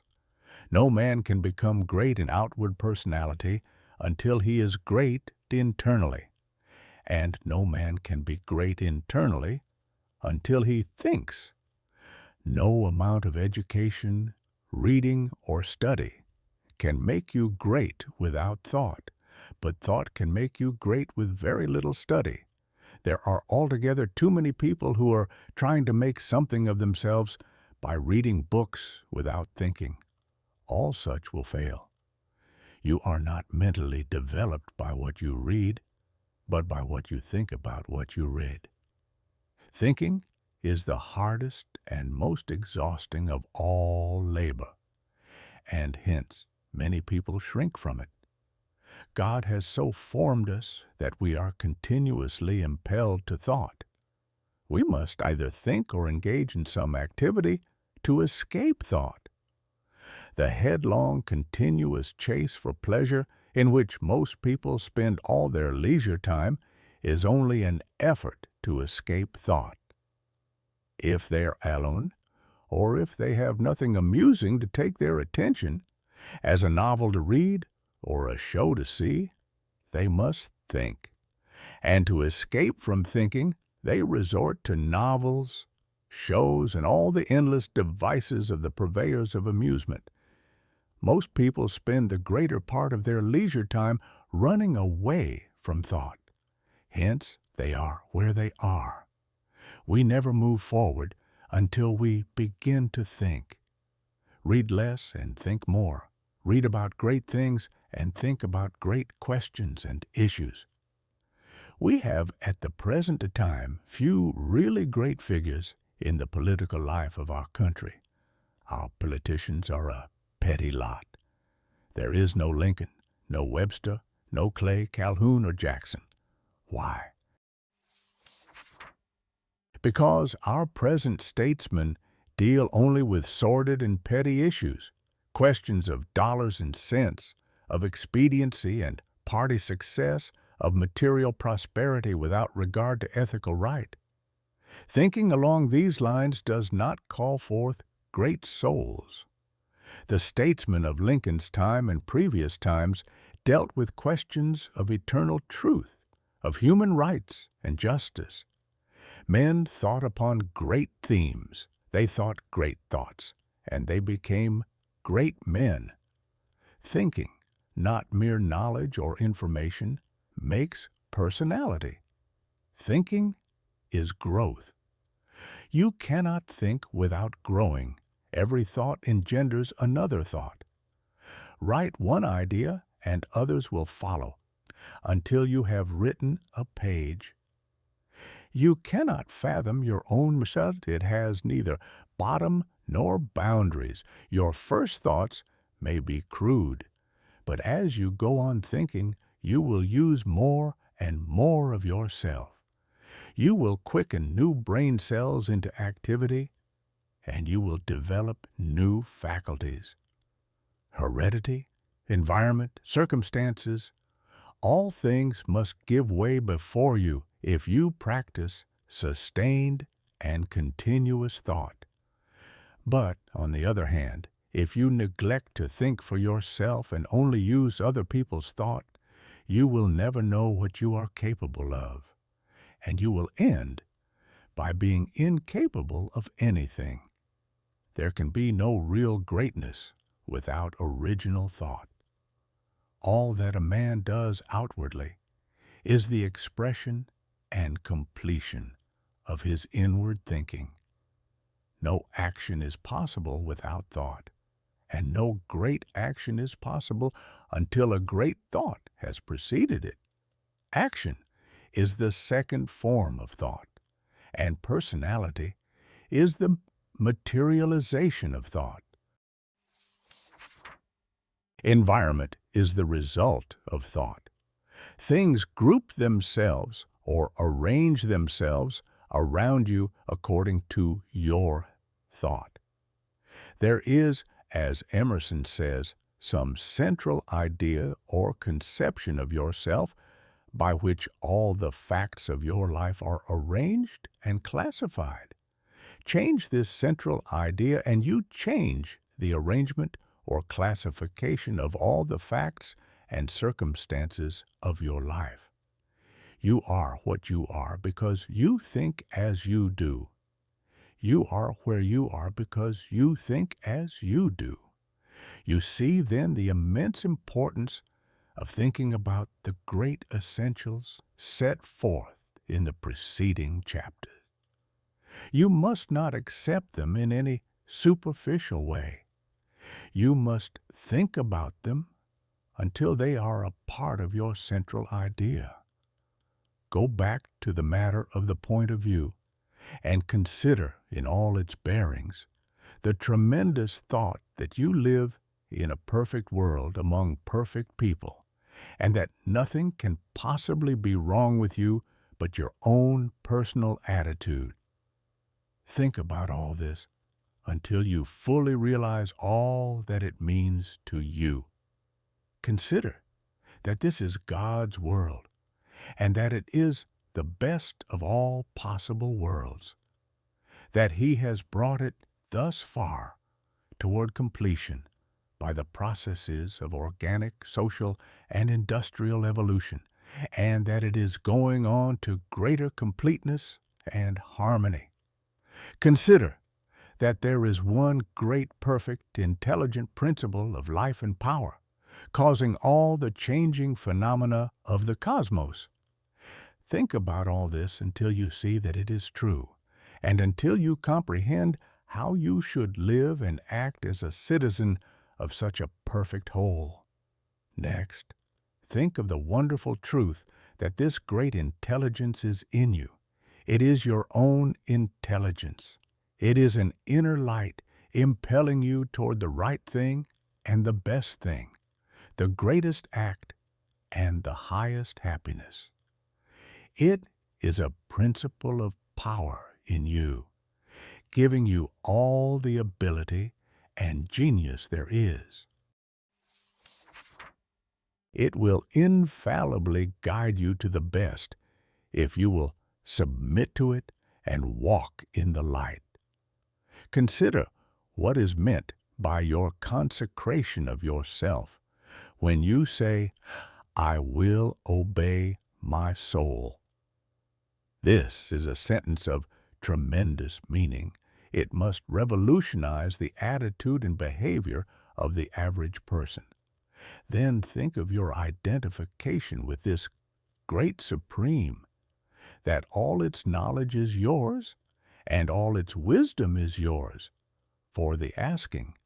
You are a God if you think like a God. If you think like a God, you cannot fail to act like a God. Divine thoughts will surely externalize themselves in a divine life. Thoughts of power will end in a life of power. Great thoughts will manifest in a great personality. Think well of all this, and then you are ready to act. Chapter 14. Action at home. Do not merely think that you are going to become great. Think that you are great now. Do not think that you will begin to act in a great way at some future time. Begin now. Do not think that you will act in a great way when you reach a different environment. Act in a great way where you are now. Do not think that you will begin to act in a great way when you begin to deal with great things. Begin to deal in a great way with small things. Do not think that you will begin to be great when you get among more intelligent people or among people who understand you better. Begin now to deal in a great way with the people around you. If you're not in an environment where there is scope for your best powers and talents, you can move in due time. But meanwhile, you can be great where you are. Lincoln was as great when he was a backwoods lawyer as when he was president. As a backwoods lawyer, he did common things in a great way, and that made him president. Had he waited until he reached Washington to begin to be great, he would have remained unknown. You are not made great by the location in which you happen to be, nor by the things with which you may surround yourself. You are not made great by what you receive from others, and you can never manifest greatness so long as you depend on others.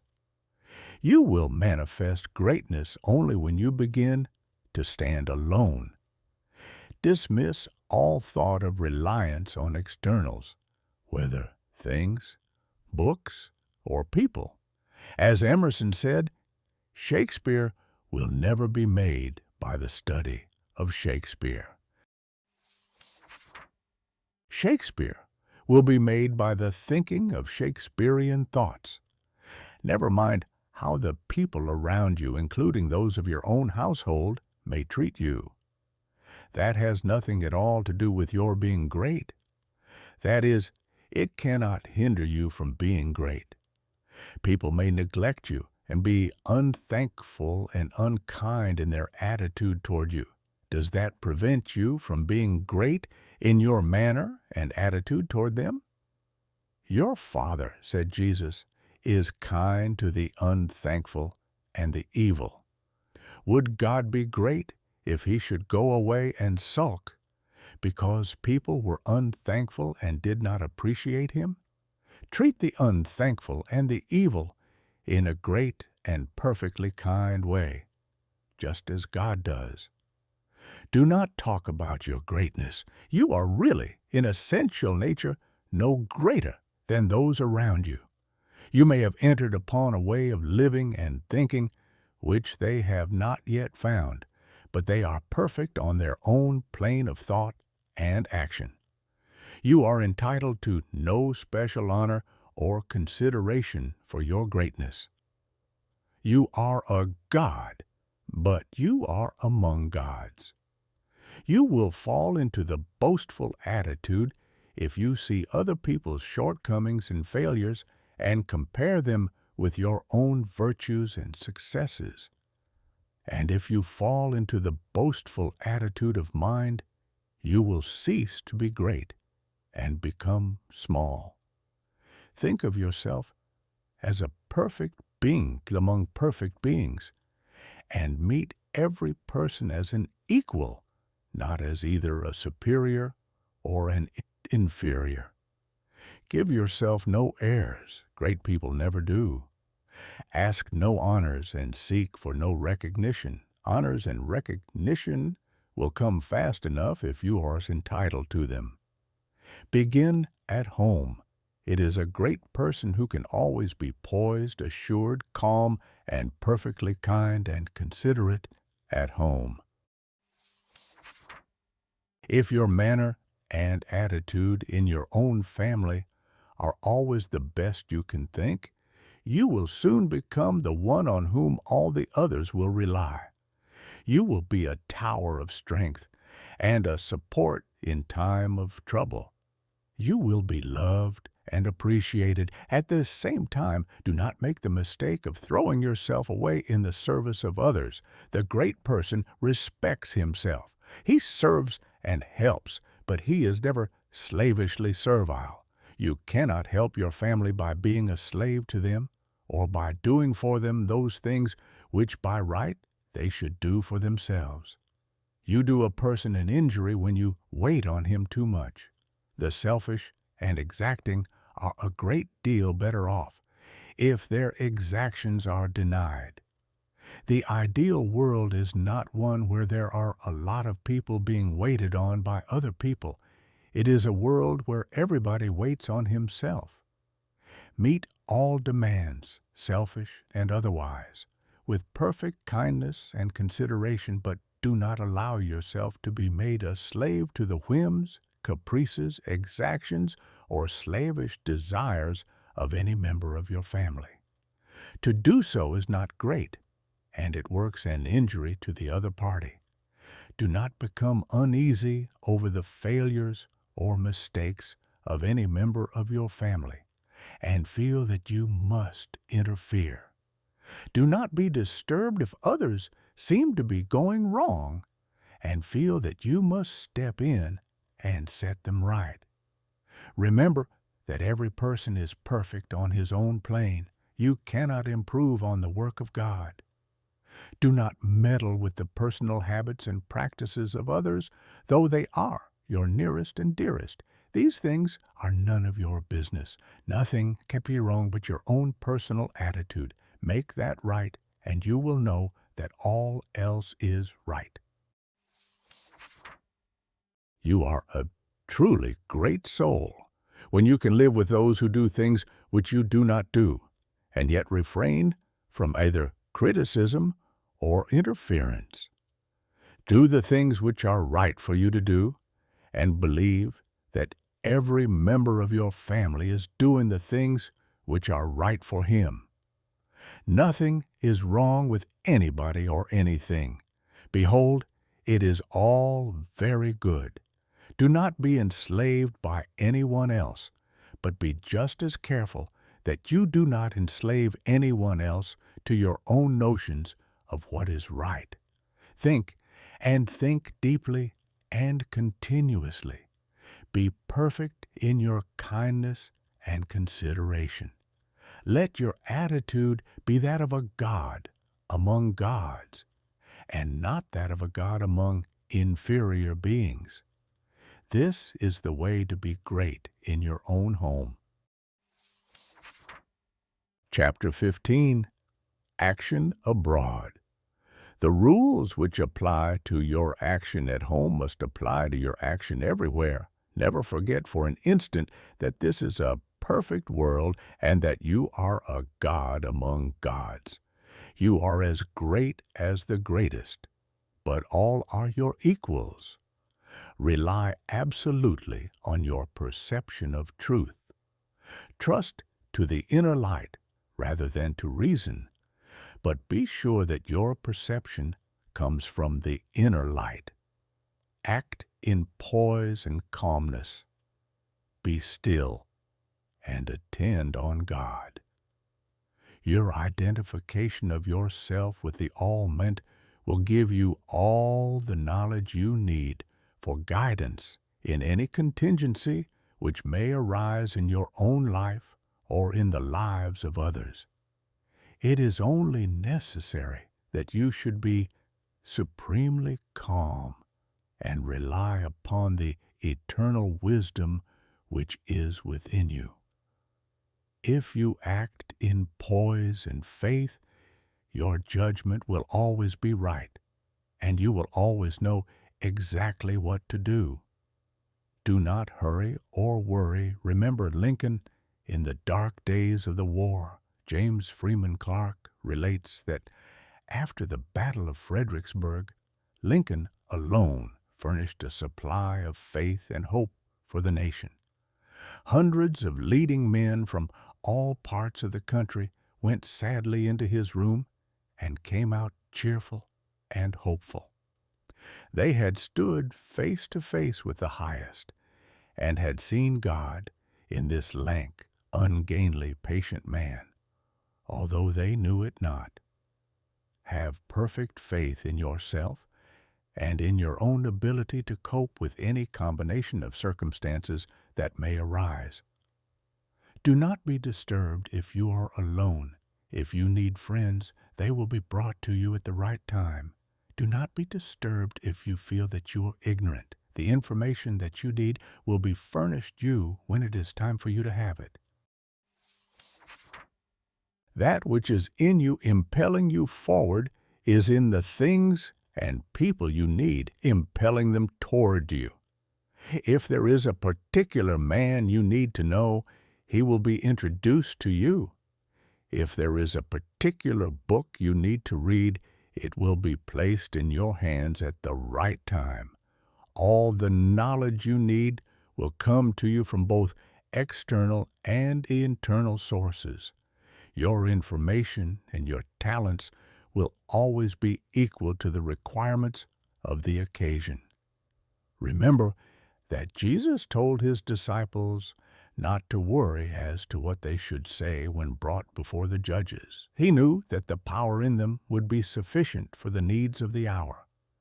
As soon as you awaken and begin to use your faculties in a great way, you will apply power to the development of your brain. New cells will be created and dormant cells quickened into activity, and your brain will be qualified as a perfect instrument for your mind. Do not try to do great things until you are ready to go about them in a great way.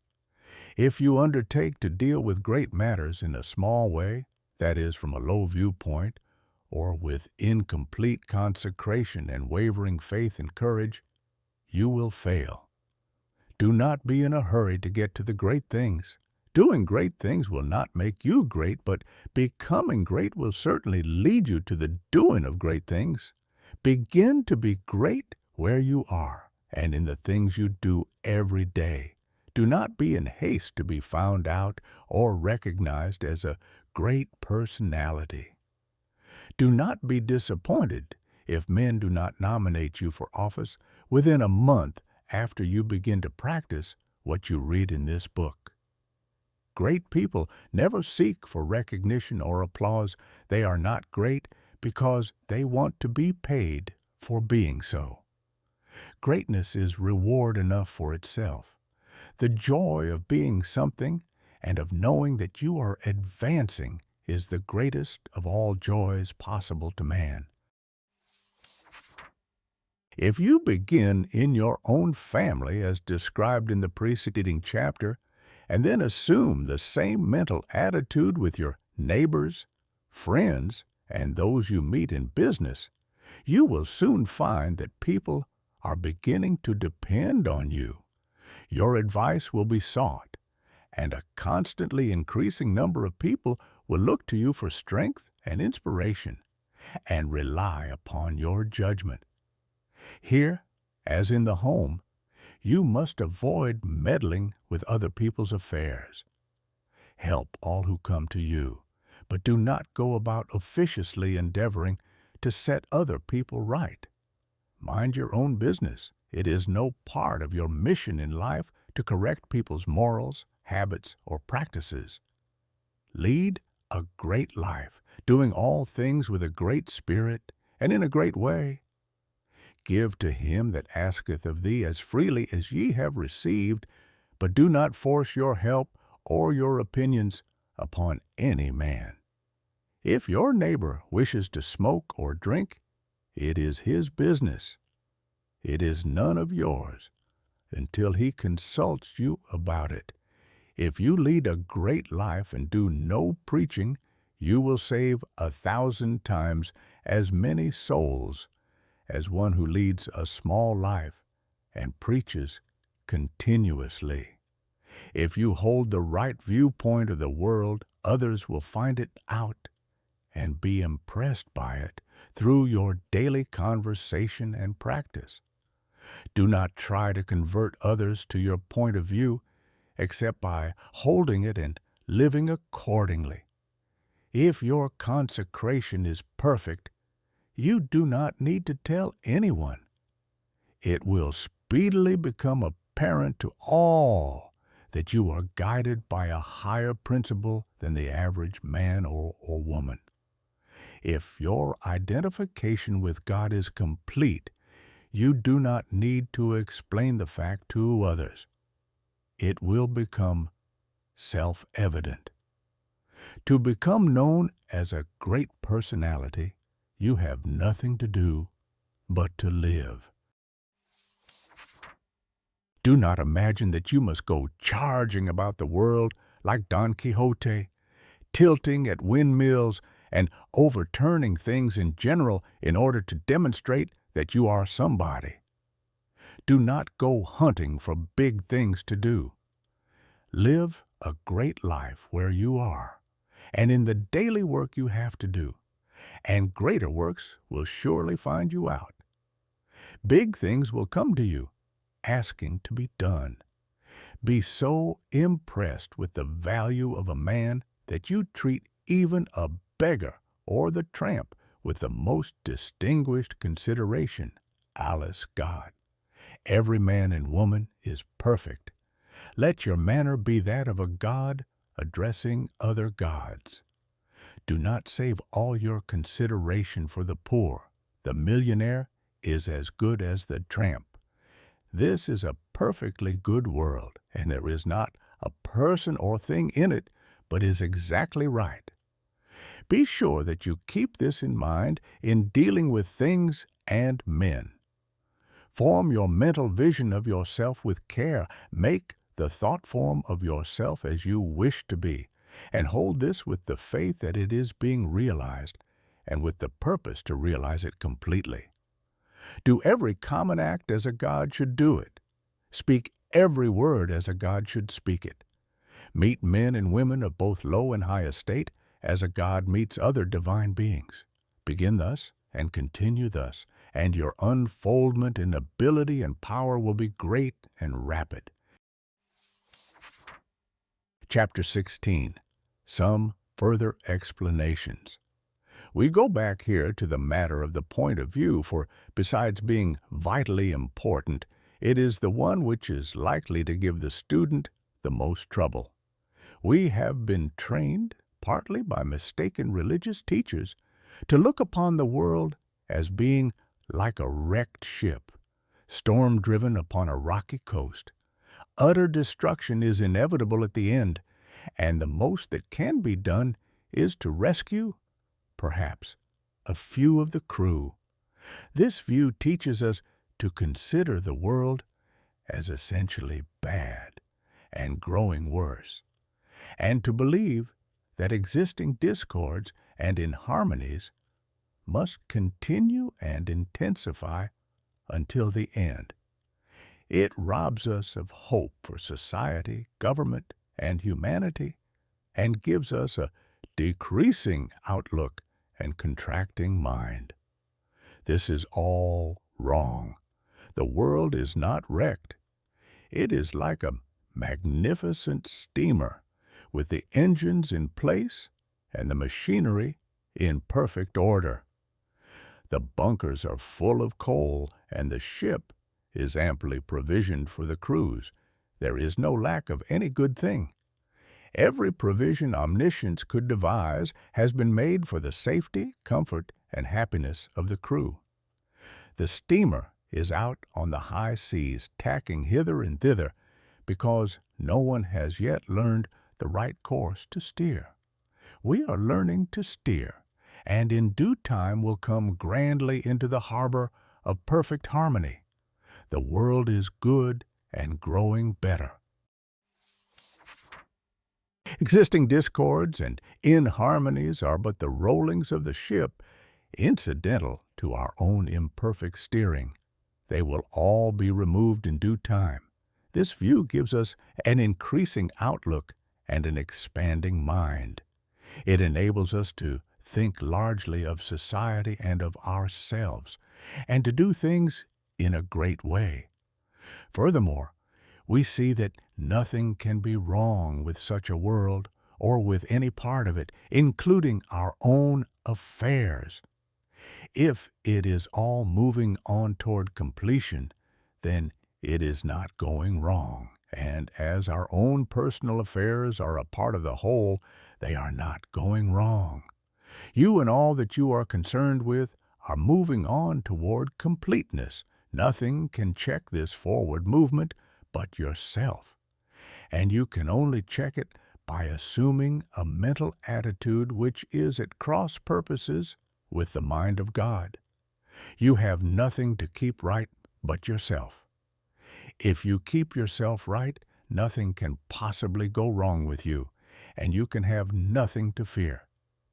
No business or other disaster can come upon you if your personal attitude is right, for you are a part of that which is increasing and advancing, and you must increase and advance with it. Moreover, your thought form will be mostly shaped according to your viewpoint of the cosmos. If you see the world as a lost and ruined thing, you will see yourself as a part of it, and as partaking of its sins and weaknesses. If your outlook for the world as a whole is hopeless, your outlook for yourself cannot be hopeful. If you see the world as declining toward its end, you cannot see yourself as advancing. Unless you think well of all the works of God, you cannot really think well of yourself. And unless you think well of yourself, you can never become great. I repeat that your place in life, including your material environment, is determined by the thought form you habitually hold of yourself. When you make a thought form of yourself, you can hardly fail to form in your mind a corresponding environment. If you think of yourself as an incapable, inefficient person, you will think of yourself with poor or cheap surroundings. Unless you think well of yourself, you will be sure to picture yourself in a more or less poverty-stricken environment. These thoughts, habitually held, become invisible forms in the surrounding mind stuff and are with you continually. In due time, by the regular action of the eternal creative energy, the invisible thought forms are produced in material stuff, and you are surrounded by your own thoughts, made into material things. See nature as a great living and advancing presence, and see human society in exactly the same way. It is all one, coming from one source, and it is all good. You yourself are made of the same sticky stuff as God. All the constituents of God are parts of yourself. Every power that God has is a constituent of man. You can move forward as you see God doing. You have within yourself the source of every power. Chapter 17, more about thought. I give place here to some further consideration of thought. You will never become great until your own thoughts make you great, and therefore it is of the first importance that you should think. You will never do great things in the external world until you think great things in the internal world. And you will never think great things until you think about truth, about the verities. To think great things, you must be absolutely sincere. And to be sincere, you must know that your intentions are right. Insincere or false thinking is never great, however logical and brilliant it may be.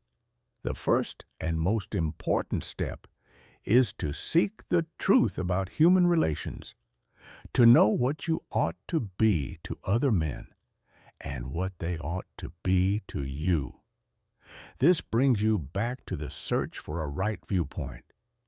You should study organic and social evolution. Read Darwin and Walter Thomas Mills, and when you read, think the whole matter over until you see the world of things and men in the right way. Think about what God is doing until you can see what He is doing. Your next step is to think yourself into the right personal attitude. Your viewpoint tells you what the right attitude is, and obedience to the soul puts you into it. It is only by making a complete consecration of yourself to the highest that is within you that you can attain to sincere thinking. So long as you know you are selfish in your aims, or dishonest or crooked in any way in your intentions or practices, your thinking will be false, and your thoughts will have no power. Think about the way you are doing things, about all your intentions, purposes, and practices until you know that they are right. The fact of his own complete unity with God is one that no person can grasp without deep and sustained thinking. Anyone can accept the proposition in a superficial way, but to feel and realize a vital comprehension of it is another matter. It is easy to think of going outside of yourself to meet God, but it is not so easy to think of going inside yourself to meet God. But God is there, and in the Holy of Holies of your own soul you may meet Him face to face. It is a tremendous thing, this fact that all you need is already within you, that you do not have to consider how to get the power to do what you want to do, or to make yourself what you want to be. You have only to consider how to use the power you have in the right way, and there is nothing to do but to begin. Use your perception of truth. You can see some truth today. Live fully up to that, and you will see more truth tomorrow. To rid yourself of the old false ideas, you will have to think a great deal about the value of men, the greatness and worth of a human soul. You must cease from looking at human mistakes and look at successes. Cease from seeing faults and see virtues. You can no longer look upon men and women as lost and ruined beings who are descending into hell. You must come to regard them as shining souls who are ascending toward heaven. It will require some exercise of willpower to do this, But this is the legitimate use of the will, to decide what you will think about and how you will think. The function of the will is to direct thought. Think about the good side of men, the lovely, attractive part, and exert your will in refusing to think of anything else in connection with them. I know of no one who has attained to so much on this one point as Eugene V. Debs, twice the socialist candidate for President of the United States. Mr. Debs reverences humanity. No appeal for help is ever made to him in vain. No one receives from him an unkind or censorious word. You cannot come into his presence without being made sensible of his deep and kindly personal interest in you. No one, whether millionaire, grimy working owl, or toil-worn woman, meets him without receiving the radiant warmth of a brotherly affection that is sincere and true. No ragged child speaks to him on the street without receiving instant and tender recognition. Debs loves men. This has made him the leading figure in a great movement, the beloved hero of 1,000,000 hearts, and will give him a deathless name. It is a great thing to love men so, and it is only achieved by thought. Nothing can make you great but thought. We may divide thinkers into those who think for themselves and those who think through others. The latter are the rule and the former the exception. The first are original thinkers in a double sense, and egotists in the noblest meaning of the word, Schopenhauer. The key to every man is his thought. Sturdy and defiant though he look, he has a helm which he obeys, which is the idea after which all his facts are classified. He can only be reformed by showing him a new idea which commands his own. Emerson.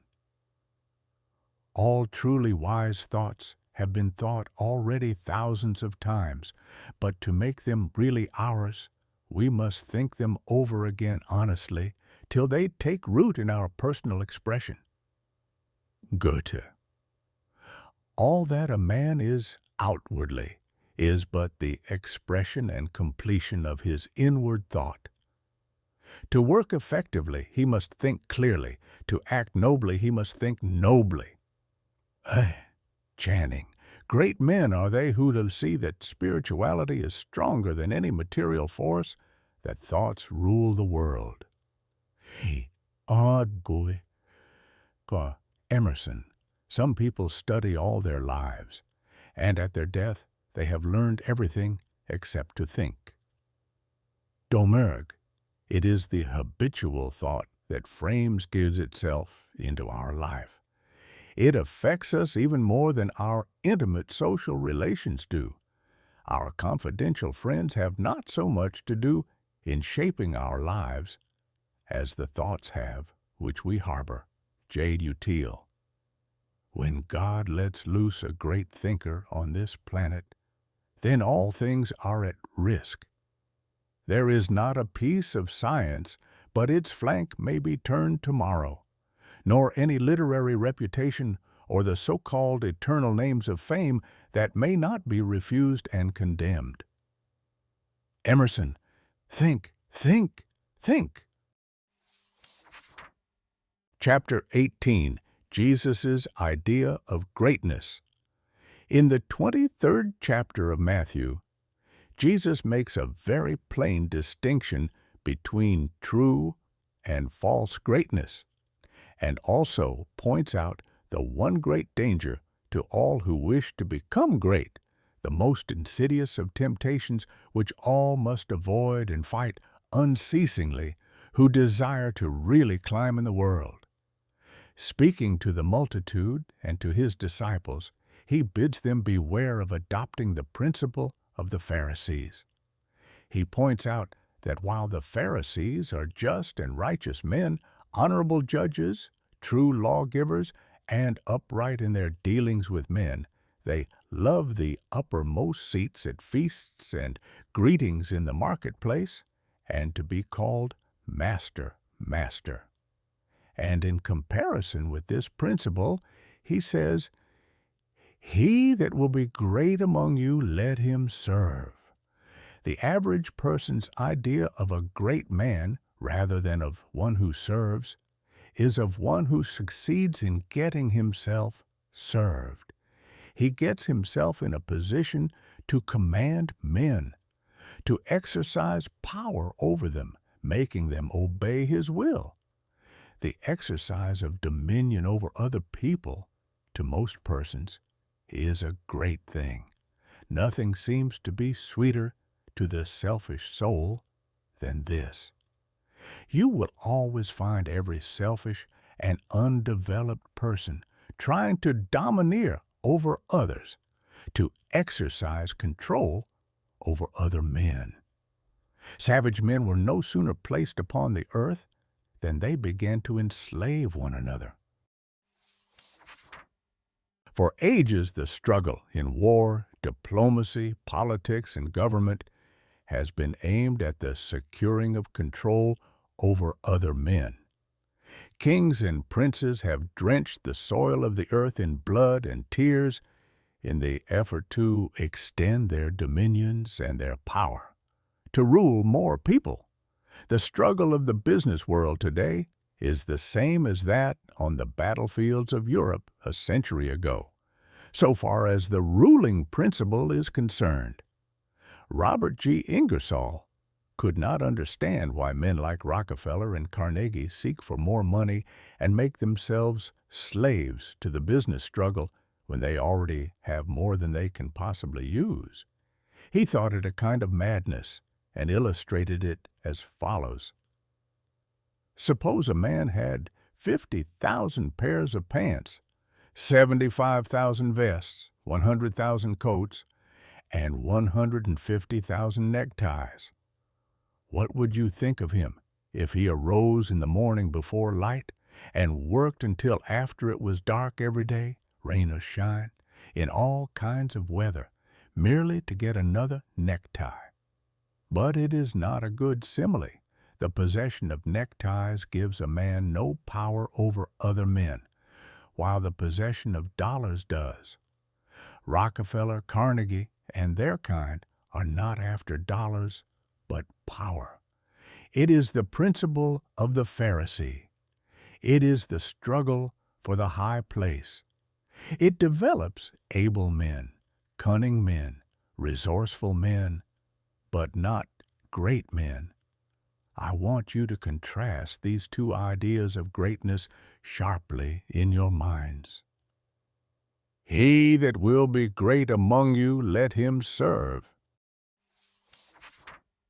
Let me stand before the average American audience and ask the name of the greatest American, and the majority will think of Abraham Lincoln. And is this not because in Lincoln, above all the other men who have served us in public life, we recognize the spirit of service? Not servility, but service. Lincoln was a great man because he knew how to be a great servant. Napoleon, able, cold, selfish, seeking the high places, was a brilliant man. Lincoln was great. Napoleon was not. The very moment you begin to advance and are recognized as one who is doing things in a great way, you will find yourself in danger. The temptation to patronize, advise, or take upon yourself the direction of other people's affairs is sometimes almost irresistible.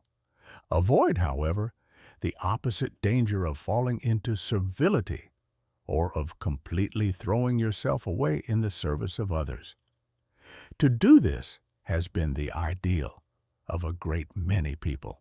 The completely self-sacrificing life has been thought to be the Christ-like life, because, as I think, of a complete misconception of the character and teachings of Jesus. I have explained this misconception in a little book, which I hope you may all sometime read. Thousands of people imitating Jesus, as they suppose, have belittled themselves and given up all else to go about doing good, practicing an altruism that is really as morbid and as far from great as the rankest selfishness. The finer instincts, which respond to the cry of trouble or distress, are not a new Christ. By any means, all of you. They are not necessarily the best part of you. There are other things you must do besides helping the unfortunate. Although it is true that a large part of the life and activities of every great person must be given to helping other people. As you begin to advance, they will come to you. Do not turn them away. But do not make the fatal error of supposing that the life of complete self-abnegation is the way of greatness. To make another point here, let me refer to the fact that Swedenborg's classification of fundamental motives is exactly the same as that of Jesus. He divides all men into two groups, those who live in pure love and those who live in what he calls the love of ruling for the love of self. It will be seen that this is exactly the same as the lust for place and power of the Pharisees. Swedenborg saw this selfish love of power as the cause of all sin. It was the only evil desire of the human heart, from which all other evil desires sprang. Over against this he places pure love. He does not say love of God or love of man, but merely love. Nearly all religionists make more of love and service to God than they do of love and service to man. But it is a fact that love to God is not sufficient to save a man from the lust for power. For some of the most ardent lovers of the deity have been the worst of tyrants. Lovers of God are often tyrants, and lovers of men are often meddlesome and officious. Chapter 19. A View of Evolution. But how shall we avoid throwing ourselves into altruistic work if we are surrounded by poverty, ignorance, suffering, and every appearance of misery, as very many people are? Those who live where the withered hand of want is thrust upon them from every side appealingly for aid must find it hard to refrain from continuous giving. Again, there are social and other irregularities, injustices done to the weak, which fire generous souls with an almost irresistible desire to set things right. We want to start a crusade. We feel that the wrongs will never be righted until we give ourselves wholly to the task. In all this, we must fall back upon the point of view. We must remember that this is not a bad world, but a good world in the process of becoming. Beyond all doubt, there was a time when there was no life upon this earth. The testimony of geology to the fact that the globe was once a ball of burning gas and molten rock clothed about with boiling vapors is indisputable. And we do not know how life could have existed under such conditions. That seems impossible. Geology tells us that later on a crust formed, the globe cooled and hardened, the vapors condensed and became mist or fell in rain. The cooled surface crumbled into soil. Moisture accumulated, ponds and seas were gathered together, and at last, somewhere in the water or on the land, appeared something that was alive. It is reasonable to suppose that this first life was in single-celled organisms, but behind these cells was the insistent urge of spirit, the great one life seeking expression. And soon organisms having too much life to express themselves with one cell had two cells and then many, and still more life was poured into them. Multiple-celled organisms were formed: plants, vertebrates, and mammals, many of them with strange shapes, but all were perfect after their kind, as everything is that God makes. No doubt there were crude and almost monstrous forms of both animal and plant life, but everything filled its purpose in its day, and it was all very good. Then another day came, the great day of the evolutionary process, a day when the morning stars sang together and the sons of God shouted for joy to behold the beginning of the end. For man, the object aimed at from the beginning, had appeared upon the scene, an ape-like being, little different from the beasts around him in appearance, but infinitely different in his capacity for growth and thought. Art and beauty, architecture and song, poetry and music, all these were unrealized possibilities in that ape-man's soul, and for his time and kind he was very good. It is God that worketh in you to will and to do of his good pleasure, says St. Paul. From the day the first man appeared, God began to work in men, putting more and more of himself into each succeeding generation, urging them on to larger achievements and to better conditions, social, governmental, and domestic. Those who, looking back into ancient history, see the awful conditions which existed, the barbarities, idolatries, and sufferings, and reading about God in connection with these things, are disposed to feel that he was cruel and unjust to man, should pause to think, from the ape-man to the coming Christ, man, the race has had to rise, and it could only be accomplished by the successive unfoldments of the various powers and possibilities latent in the human brain. Naturally, the cruder and more animal-like part of man came to its full development first. For ages men were brutal, their governments were brutal, their religions were brutal, their domestic institutions were brutal, and what appears to be an immense amount of suffering resulted from this brutality. But God never delighted in suffering, and in every age he has given men a message telling them how to avoid it. And all the while the urge of life, insistent, powerful, compelling, made the race keep moving forward, a little less brutality in each age and a little more spirituality in each age, and God kept on working in man.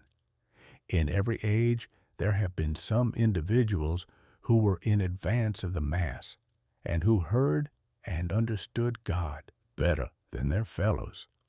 Upon these the inspiring hand of Spirit was laid, and they were compelled to become interpreters.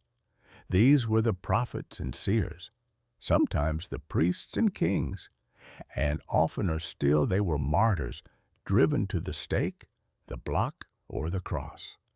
It is to these who have heard God, spoken his word, and demonstrated his truth in their lives, that all progress is really due.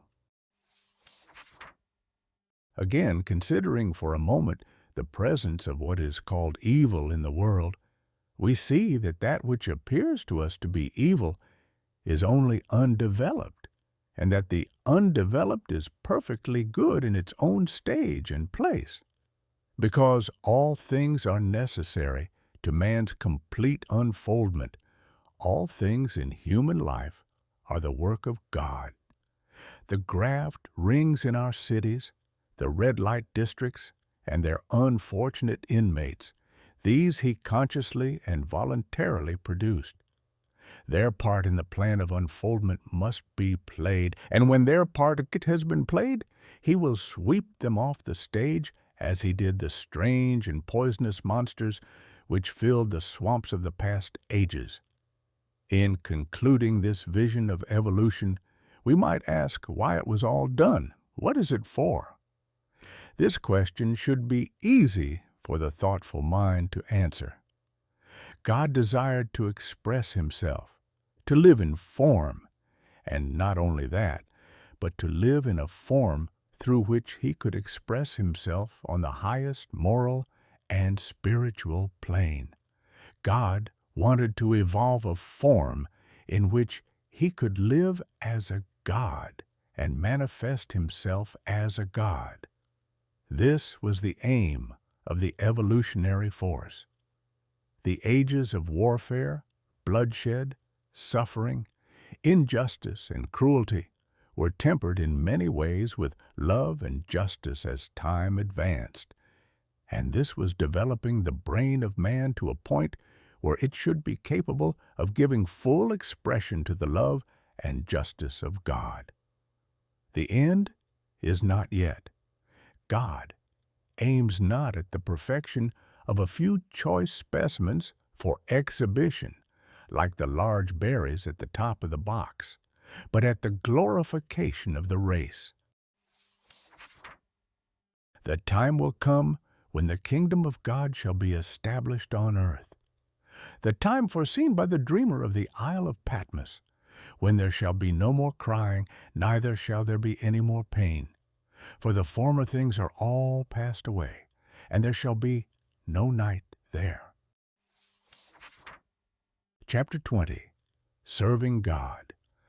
I have brought you thus far, through the 2 preceding chapters, with a view to finally settling the question of duty.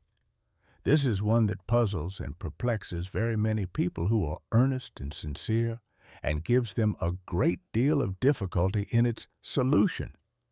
When they start out to make something of themselves and to practice the science of being great, they find themselves necessarily compelled to rearrange many of their relationships. There are friends who perhaps must be alienated. There are relatives who misunderstand and who feel that they are in some way being slighted. The really great man is often considered selfish by a large circle of people who are connected with him and who feel that he might bestow upon them more benefits than he does. The question at the outset is it my duty to make the most of myself regardless of everything else, or shall I wait until I can do so without any friction or without causing loss to anyone? This is the question of duty to self versus duty to others. One's duty to the world has been thoroughly discussed in the preceding pages, and I give some consideration now to the idea of duty to God. An immense number of people have a great deal of uncertainty, not to say anxiety, as to what they ought to do for God. The amount of work and service that is done for Him in these United States in the way of church work and so on is enormous. An immense amount of human energy is expended in what is called serving God. I propose to consider briefly what serving God is and how a man may serve God best, and I think I shall be able to make plain that the conventional idea as to what constitutes service to God is all wrong. When Moses went down into Egypt to bring out the Hebrews from bondage, his demand upon Pharaoh in the name of the deity was, "Let the people go, that they may serve me." He led them out into the wilderness, and there instituted a new form of worship, which has led many people to suppose that worship constitutes the service of God, although later God Himself distinctly declared that He cared nothing for ceremonies, burnt offerings, or oblation, and the teaching of Jesus if rightly understood, would do away with organized temple worship altogether. God does not lack anything that men may do for him with their hands or bodies or voices. St. Paul points out that man can do nothing for God does not need anything. The view of evolution which we have taken shows God seeking expression through man. Through all the successive ages in which his Spirit has urged man up the height, God has gone on seeking expression. Every generation of men is more godlike than the preceding generation. Every generation of men demands more in the way of fine homes, pleasant surroundings, congenial work, rest, travel, and opportunity for study than the preceding generation. I have heard some short-sighted economists argue that the working people of today ought surely to be fully contented because their condition is so much better than that of the working man 200 years ago, who slept in a windowless hut on a floor covered with rushes in company with his pigs. If that man had all that he was able to use for the living of Ollie, the life he knew how to live, he was perfectly content. And if he had the lack, he was not contented. The man of today has a comfortable home and very many things, indeed, that were unknown a short period back in the past. And if he has all that he can use for the living of all the life he can imagine, he will be content. But he is not content. God has lifted the race so far that any common man can picture a better and more desirable life than he is able to live under existing conditions. And so long as this is true, so long as a man can think and clearly picture to himself a more desirable life, he will be discontented with the life he has to live, and rightly so. That discontent is the Spirit of God urging men on to more desirable conditions. It is God who seeks expression in the race. He worketh in us to will and to do. The only service you can render God is to give expression to what he is trying to give the world through you. The only service you can render God is to make the very most of yourself, in order that God may live in you to the utmost of your possibilities. In a former work of this series, I referred to the little boy at the piano, the music in whose soul could not find expression through his untrained hands. This is a good illustration of the way the Spirit of God is over, about, around, and in all of us, seeking to do great things with us, so soon as we will train our hands and feet, our minds, brains, and bodies to do his service. Your first duty to God, to yourself, and to the world is to make yourself as great a personality in every way as you possibly can. And that, it seems to me, disposes of the question of duty. There are one or two other things which might be disposed of in closing this chapter. I have written of opportunity in a preceding chapter. I have said, in a general way, that it is within the power of every man to become great, just as in the science of getting rich. I declared that it is within the power of every man to become rich. But these, the science of getting rich, sweeping generalizations need qualifying. There are men who have such materialistic minds that they are absolutely incapable of comprehending the philosophy set forth in these books. There is a great mass of men and women who have lived and worked until they are practically incapable of thought along these lines, and they cannot receive the message. Something may be done for them by demonstration. that is, by living the life before them. But that is the only way they can be aroused. The world needs demonstration more than it needs teaching. For this mass of people, our duty is to become as great in personality as possible in order that they may see and desire to do likewise. It is our duty to make ourselves great for their sakes, so that we may help prepare the world that the next generation shall have better conditions for thought. One other point.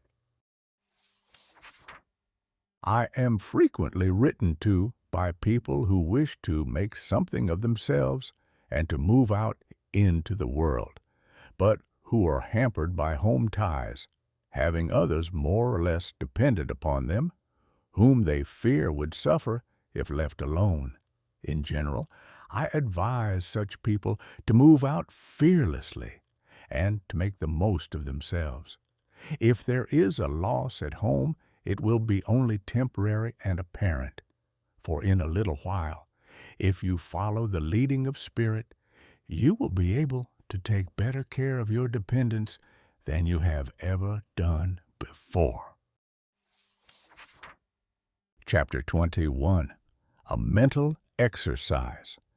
The purpose of mental exercises must not be misunderstood. There is no virtue in charms or formulated strings of words. There is no shortcut to development by repeating prayers or incantations. A mental exercise is an exercise, not in repeating words, but in the thinking of certain thoughts. The phrases that we repeatedly hear become convictions, as Goethe says, and the thoughts that we repeatedly think become habitual and make us what we are. The purpose in taking a mental exercise is that you may think certain thoughts repeatedly until you form a habit of thinking them. Then they will be your thoughts all the time. Taken in the right way and with an understanding of their purpose, mental exercises are of great value. But taken as most people take them, they are worse than useless. The thoughts embodied in the following exercise are the ones you want to think. You should take the exercise once or twice daily, but you should think the thoughts continuously. That is, do not think them twice a day for a stated time, and then forget them until it is time to take the exercise again. The exercise is to impress you with the material for continuous thought. Take a time when you can have from 20 minutes to half an hour secure from interruption, and proceed first to make yourself physically comfortable. Lie at ease in a Morris chair, or on a couch, or in bed. It is best to lie flat on your back. If you have no other time, take the exercise on going to bed at night and before rising in the morning. First, let your attention travel over your body from the crown of your head to the soles of your feet, relaxing every muscle as you go. Relax completely. And next, get physical and other ills off your mind. Let the attention pass down the spinal cord and out over the nerves to the extremities. And as you do so, think, my nerves are in perfect order all over my body. They obey my will, and I have great nerve force. Next, bring your attention to the lungs and think.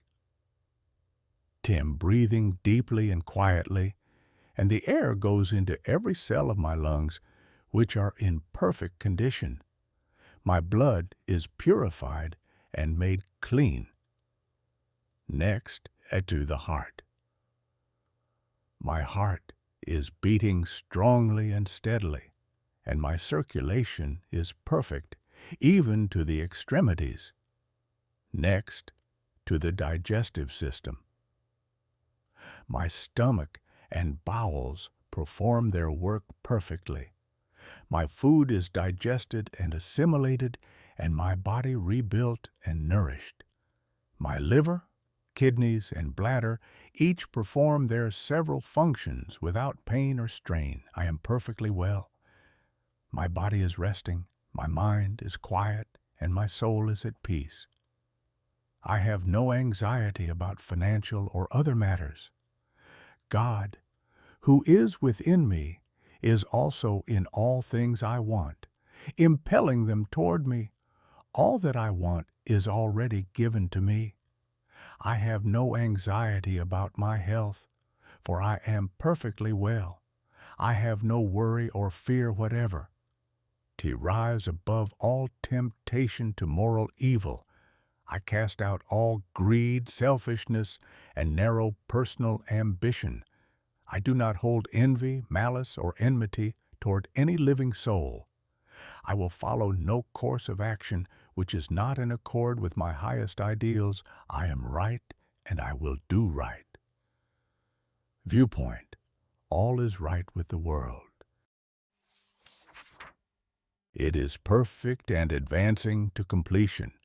I will contemplate the facts of social, political, and industrial life only from this high viewpoint. Behold, it is all very good. I will see all human beings, all my acquaintances, friends, neighbors, and the members of my own household in the same way. They are all good. Nothing is wrong with the universe. Nothing can be wrong but my own personal attitude, and henceforth I keep that right. My whole trust is in God. Consecration. I will obey my soul and be true to that within me which is highest. I will search within for the pure idea of right in all things, and when I find it, I will express it in my outward life. I will abandon everything I have outgrown for the best I can think. I will have the highest thoughts concerning all my relationships, and my manner and action shall express these thoughts.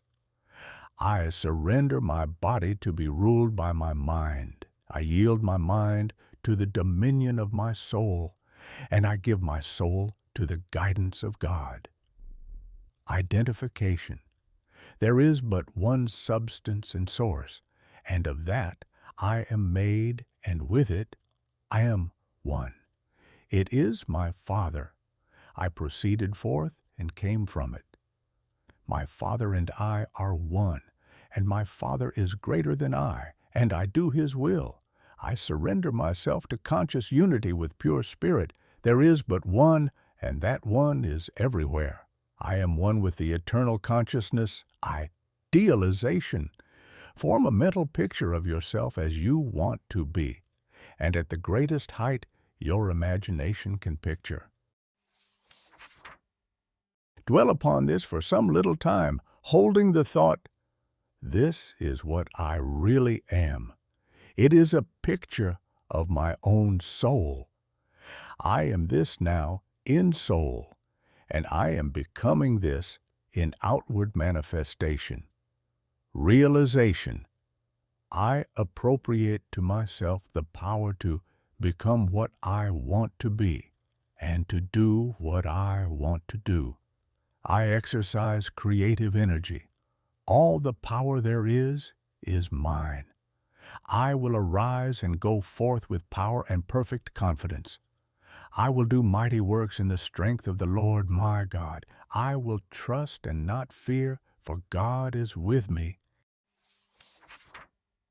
Chapter 22. A summary of the science of being great.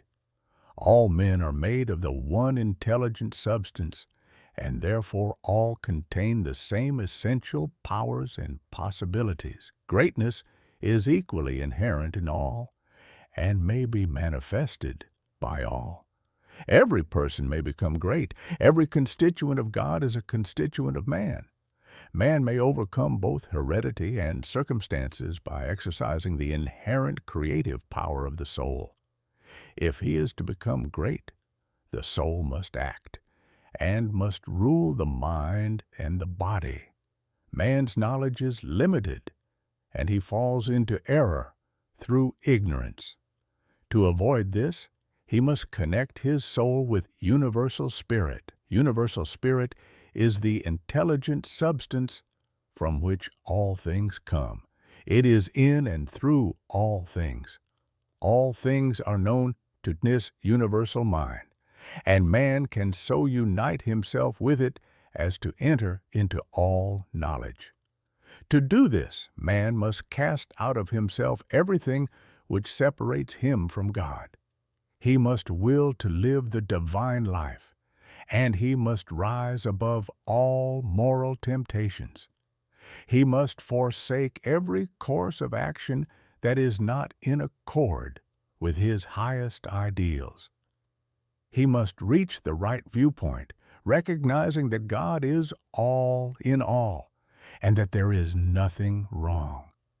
He must see that nature, society, government, and industry are perfect in their present stage and advancing toward completion, and that all men and women everywhere are good and perfect. He must know that all is right with the world and unite with God for the completion of the perfect work. It is only as man sees God as the great advancing presence in all and good in all that he can rise to real greatness. He must consecrate himself to the service of the highest that is within himself, obeying the voice of the soul. There is an inner light in every man which continuously impels him toward the highest, and he must be guided by this light if he would become great. He must recognize the fact that he is one with the Father, and consciously affirm this unity for himself and for all others. He must know himself to be a God among gods, and act accordingly. He must have absolute faith in his own perceptions of truth, and begin at home to act upon these perceptions. As he sees the true and right course in small things, he must take that course. He must cease to act unthinkingly and begin to think. And he must be sincere in his thought.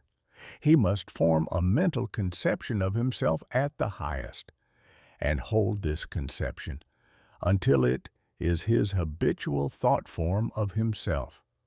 This thought form he must keep continuously in view. He must outwardly realize and express that thought form in his actions. He must do everything that he does in a great way. In dealing with his family, his neighbors, acquaintances, and friends, he must make every act an expression of his ideal. The man who reaches the right viewpoint and makes full consecration, and who fully idealizes himself as great, and who makes every act, however trivial, an expression of the ideal, has already attained to greatness. Everything he does will be done in a great way. He will make himself known and will be recognized as a personality of power. He will receive knowledge by inspiration and will know all that he needs to know. He will receive all the material wealth he forms in his thoughts and will not lack for any good thing. He will be given ability to deal with any combination of circumstances which may arise, and his growth and progress will be continuous and rapid. Great works will seek him out, and all men will delight to do him honor. Chapter 23, Appendix, from Emerson's Oversoul. Because of its peculiar value to the student of the science of being great, I close this book by giving a portion of Emerson's essay on the Oversoul. This great essay is fundamental showing the foundation principles of monism and the science of greatness. I recommend the student to study it most carefully in connection with this book. What is the universal sense of want and ignorance but the fine innuendo by which the great soul makes its enormous claim? Why do men feel that the natural history of man has never been written, but always he is leaving behind what you have said of him, and it becomes old, and books of metaphysics worthless? The philosophy of 6,000 years has not searched the chambers and magazines of the soul. In its experiments, there has always remained, in the last analysis, a residuum it could not resolve. Man is a stream whose source is hidden. Always our being is descending into us from we know not whence. The most exact calculator has no prescience that somewhat incalculable may not balk the very next moment. I am constrained every moment to acknowledge a higher origin for events than the will I call mine. As with events, so it is with thoughts. When I watch that flowing river which, out of regions I see not, pours for a season its streams into me, I see that I am a pensioner, not a cause, but a surprised spectator of this ethereal water, that I desire, and look up, and put myself in the attitude for reception, but from some alien energy the visions come. The supreme critic on all the errors of the past and present, and the only prophet of that which must be, is that great nature in which we rest, as the earth lies in the soft arms of the atmosphere, that unity, that oversoul, with which every man's particular being is contained and made one with all other, that common heart of which all sincere conversation is the worship, to which all right action is submission, that overpowering reality which confutes our tricks and talents, and constrains everyone to pass for what he is, and to speak from his character and not from his tongue, and which evermore tends and aims to pass into our thought and hand, and become wisdom and virtue and power and beauty. We live in succession, in division, in parts, in particles. Meantime, within man is the soul of the whole, the wise silence, the universal beauty, to which every part and particle is equally related, the eternal one. And this deep power in which we exist and whose beatitude is all accessible to us, is not only self-sufficing and perfect in every hour, but the act of seeing, and the thing seen, the seer and the spectacle, the subject and the object, are one. We see the world piece by piece, as the sun, the moon, the animal, the tree, but the whole of which these are the shining parts is the soul. It is only by the vision of that wisdom that the horoscope of the ages can be read, and it is only by falling back on our better thoughts, by yielding to the spirit of prophecy, which is innate in every man, that we know what it saith. Every man's words who speaks from that life must sound vain to those who do not dwell in the same thought on their own part. I dare not speak for it. My words do not carry its august sense. They fall short and cold. Only itself can inspire whom it will, and behold, their speech shall be lyrical and sweet and universal as the rising of the wind. Yet I desire, even by profane words, if sacred I may not use, to indicate the heaven of this deity, and to report what hints I have collected of the transcendent simplicity and energy of the highest law. If we consider what happens in conversation, in reveries, in remorse, in times of passion, in surprises, in the instruction of dreams, wherein often we see ourselves in masquerade, the droll disguises only magnifying and enhancing a real element and forcing it on our distinct notice, we shall catch many hints that will broaden and lighten into knowledge of the secret of nature.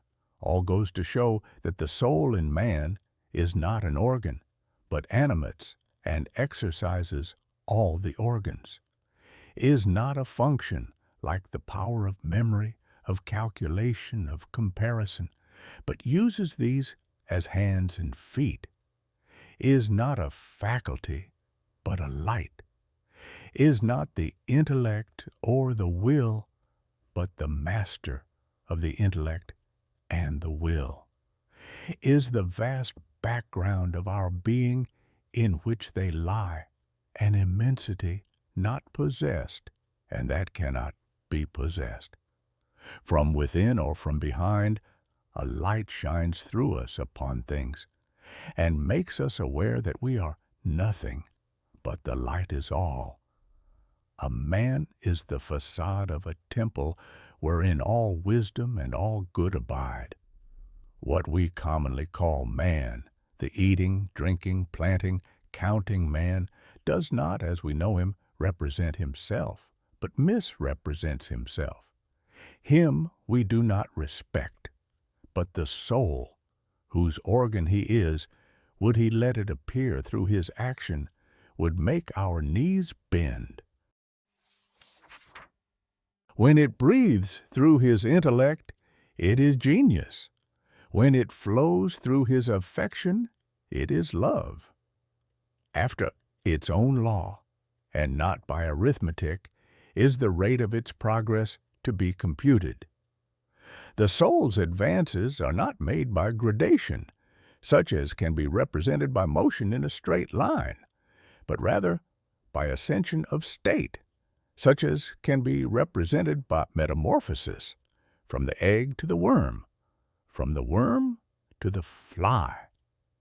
The growths of genius are of a certain total character that does not advance the elect individual first over John, then Adam, then Richard, and give to each the pain of discovered inferiority. But by every throe of growth, the man expands there where he works, passing at each pulsation classes, populations of men.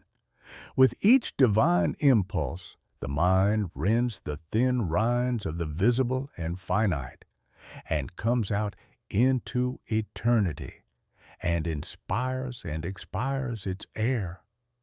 It converses with truths that have always been spoken in the world, and becomes conscious of a closer sympathy with Zeno and Arian than with persons in the house. This is the law of moral and of mental gain. The simple rise as by specific levity, not into a particular virtue, but into the region of all the virtues. They are in the spirit which contains them all. The soul is superior to all the particulars of merit. The soul requires purity, but purity is not it. Requires justice, but justice is not that. Requires beneficence, but is somewhat better. So that there is a kind of dissent and accommodation felt when we leave speaking of moral nature to urge a virtue which it enjoins. For to the soul in her pure action, all the virtues are natural and not painfully acquired. Speak to his heart, and the man becomes suddenly virtuous. Within the same sentiment is the germ of intellectual growth, which obeys the same law. Those who are capable of humility, of justice, of love, of aspiration, are already on a platform that commands the sciences and arts, speech and poetry, action and grace. For whoso dwells in this mortal beatitude does already anticipate those special powers which men prize so highly, just as love does justice to all the gifts of the object beloved. The lover has no talent, no school, which passes for quite nothing with his enamored maiden, however little she may possess of related faculty. And the heart which abandons itself to the Supreme Mind finds itself related to all its works, and will travel a royal road to particular knowledge and powers. For in ascending to this primary and aboriginal sentiment, we have come from our remote station on the circumference instantaneously to the center of the world, where, as in the closet of God, we see causes and anticipate the universe, which is but a slow effect.